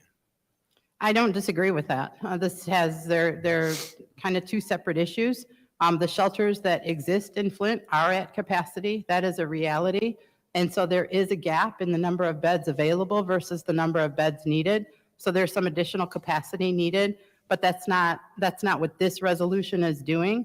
I would absolutely, the continuum of care is the place to have that conversation, to talk about where there are gaps, and there are definitely gaps that have been identified for additional beds needed in this community. But I do know that shelter and other shelters that we have assisted are at capacity, and that's the issue. So I'm not disagreeing with you. I mean, we got Jefferson School that's just sitting there, or St. Agnes that's out there. We could use a portion of that and renovate that and turn it. I mean, it's just so many opportunities, all these abandoned vacant houses that's sitting here. People should not have nowhere to go. And I'm there's not too much disagreeing money with you. that done flowed in this city for us not to be able to earmark, even if we had to earmark opera dollars to fix up some houses for shelter. These people shouldn't be living on the street, especially the young man that was on Pasadena Street that's in a wheelchair. That mind may be messed up and he don't feel he needs some help, but he really needs some help. He might be mentally challenged, because if he don't think he needs some help and he out there in the cold and we just sitting up there, that bothers me. So I would like to get some data. I don't know what kind of data that you can see to see how many people that they turn down in these shelters, especially the ones that we funded, so we'll know what we're dealing with. That's it. Thank you. Thank you. Is there any other discussion in the first round? Madam Chair. Go ahead. Thank you. So through you to Ms. Wilcox. So Ms. Wilcox, so I've heard you say that you chose them because you were there's a need for homeless assistance, and you had to spend the money. But were there any other shelters that came to mind? We have funded every agency that has asked us for funding, and I think I shared that a few months ago. So everyone that applied for funding in the ESG-CV round and came back, and again, as I stated before, we went to the COC group. We begged them to submit applications, and every application that requested funding from the city of Flint was funded. Okay. So, and you selected this specific initiative. I just want to be clear. How did you select this specific initiative outside of others in the city? As I said, we funded everyone that has asked for funding. So if there are additional requests for funding from the agencies that participate in the continuum of care, at this point, there is still money available. They can contact the city of Flint and we will likely fund them. Okay, thank you. Thank you. Is there any other discussion in the first round? In the second round? All right. That brings us to the vote on the master resolution, which includes all of the resolutions except for Resolution 220279.1. Roll call, please, Madam Clerk. Excuse me, Ms. Lewis? Ms. Lewis? Yes. Mr. Murphy? Yes. Ms. Priestley? Yes. Ms. Winfrey Carter? Yes. Ms. Burns? Yes. Ms. Herkenroder? Yes. Mr. Pfeiffer? Yes. Ms. Worthing? Yes. Mr. Mays? Yeah, I abstain because this budget amendment transfer 220451, I had asked for information. Y'all went through the first two rounds too quick. I couldn't ask Clyde Edwards to come up for a major budget amendment. Abstain. The vote is 8 yes, 0 no, 1 abstention. 8 yes, 0 no, 1 abstention. The master resolution passes. That brings us down to our only separation, which is 220479.1. The chair will entertain a motion for approval. Madam Chair, I make a motion to approve Resolution 220479.1. Point 1. Yes. Is there a second? Second. All right, it has been moved and Madam properly Chair. supported. Is there any discussion? Go ahead, Mr. Mays. Yeah, Madam Chair, like I said the other day, separations customarily been for years. You say I'll entertain a motion for approval, really, and we can go astray. Should have said, Mr. Mays, this your separation. I might have made a motion to postpone it back to governmental operations. But then I got the floor because I'm getting used to this pattern of calling for the question.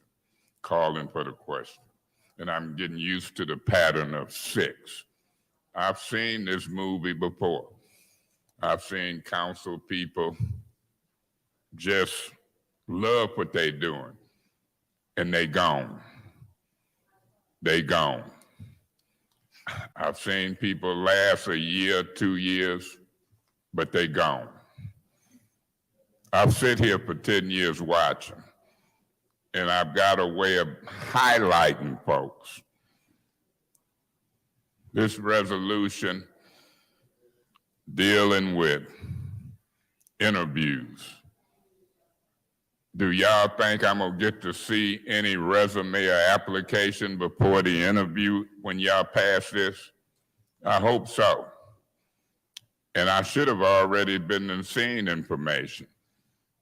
If the administration was here, I'd ask Mr. Smith, could I come down to his office and review him in his custody? But the only person back there now is the officer. Seemed like a nice officer, but she's the only one back there. It's outrageous, the governmental operations of this city. It's outrageous, the legal personnel that we have and don't have. Look at that seat. Empty as empty can be. Special meeting, empty as empty can be. I've never seen this type of governmental operations in 3-4 years. I don't have no faith in the finance committee that's coming up, whoever chairs that. I have no faith in governmental operations committee because, you know, I appointed chairs. I spreaded them around to Ms. Worthing, Harper Murphy, when I tried to do right. But guess what? People who got appointed to ad hoc committees didn't do the job, didn't see the vision, whether it was rules or whether it was ARPA funds.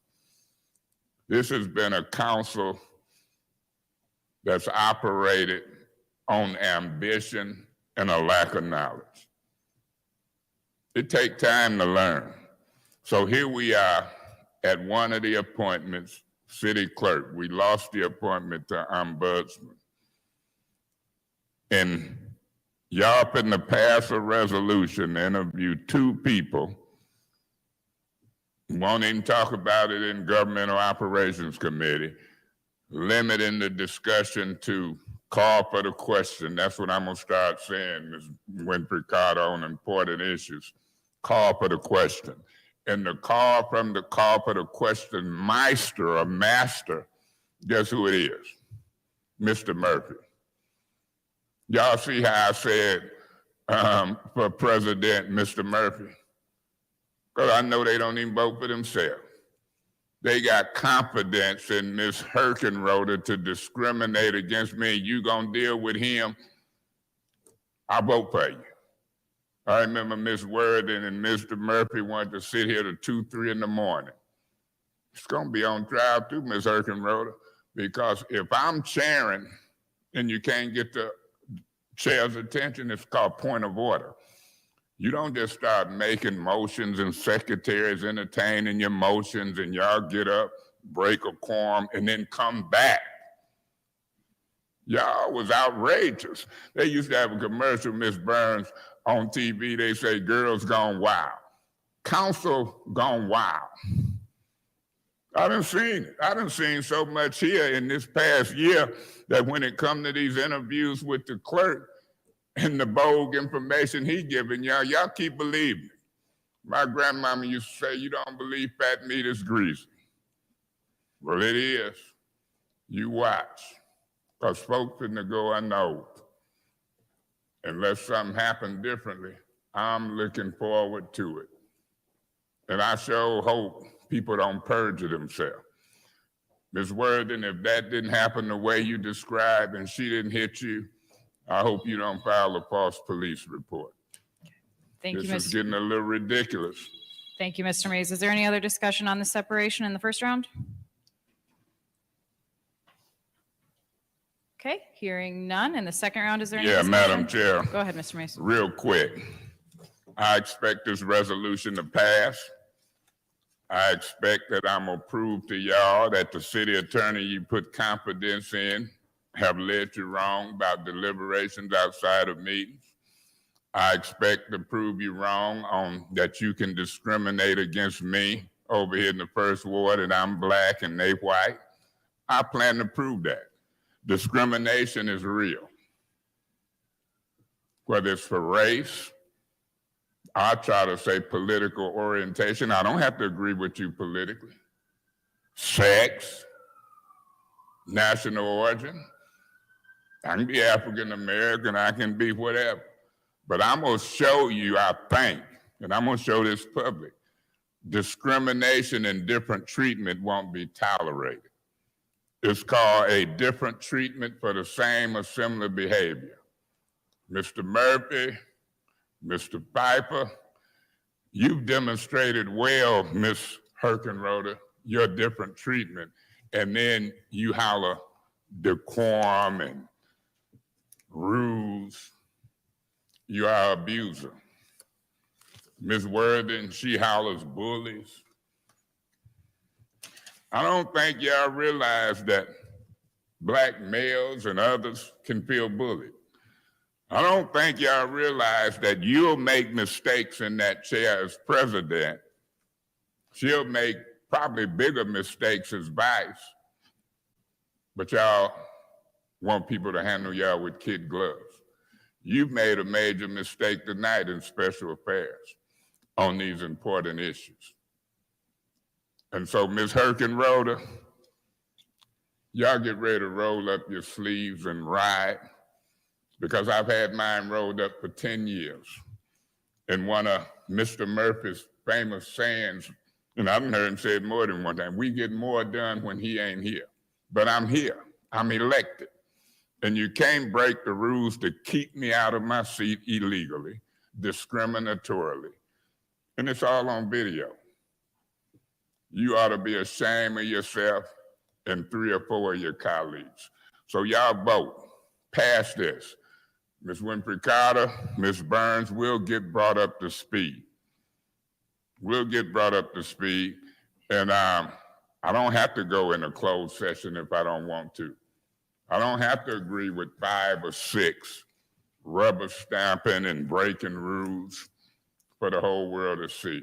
I'm gonna give a shout out to Mr. White down in Alabama who called me on the way here. He said, Councilman Mays, this Mr. White, don't let them shy you away. He said, I stay on the border of Georgia, Alabama, and Mississippi. And been watching for over a year, and I'm white. All white folk ain't bad, but some of them are terrible. And I'm looking at you, Ms. Herkenroder. Quit the discrimination. Thank you, I'll Mr. be Mays. voting not to go into these interviews. I'll be voting for openness, honesty, and transparency. And I'll wait to see, Ms. Donahue, if you one of those mysterious numbers. We'll find out shortly. Is there any other discussion in the second round? All righty, that brings us to the vote on the motion to approve Resolution 220479.1. Roll call, please. Mr. Murphy? Yes. Ms. Priestley? Yes. Ms. Winfrey Carter? No. Ms. Burns? No. Ms. Herkenroder? Yes. Mr. Pfeiffer? Yes. Ms. Worthing? Yes. Mr. Mays? No. Well, hold on. I want to change my vote to abstain to state on the record that this is a bogus process.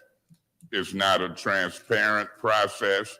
And I can guarantee you, Attorney Kim is wrong telling y'all that them people who didn't want to remain anonymous had to be in closed session.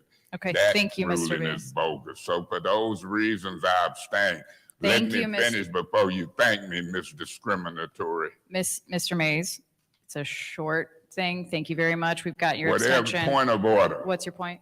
What might be short to you might not be short Okay. to me. I'm just Thank you, tired Mr. of point Mays. of order. What's your I'm point? tired of your constant interruptions and discriminatory action toward me. Thank you, Do you Mr. Mays. understand that? Thank you, Mr. Mays. Proceed with the roll call. Ms. Lewis? Ms. Lewis? Yes. The vote is 6 yes, 2 no, 1 abstention. All right, 6 yes, 2 no, 1 abstention. That motion passes. That brings us down to the introduction and first reading of ordinances. The chair will entertain a motion to send ordinance 220472 to second reading. So moved. Okay, is there a second? Support. Is there any discussion on this ordinance?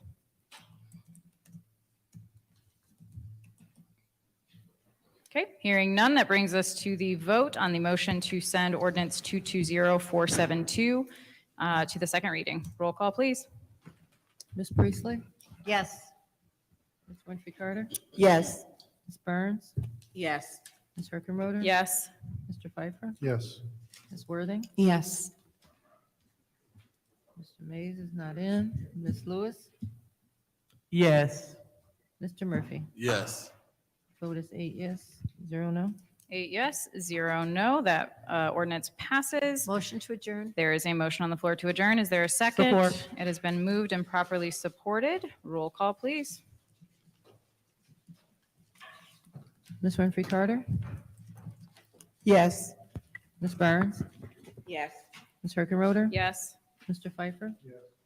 Ms. Worthing? Yes. Ms. Lewis? Yes. Mr. Murphy? Yes. Ms. Priestley? Yes. Vote is 8 yes, 0 no. Vote is 8 yes, 0 no. It is 9:34. We are adjourned.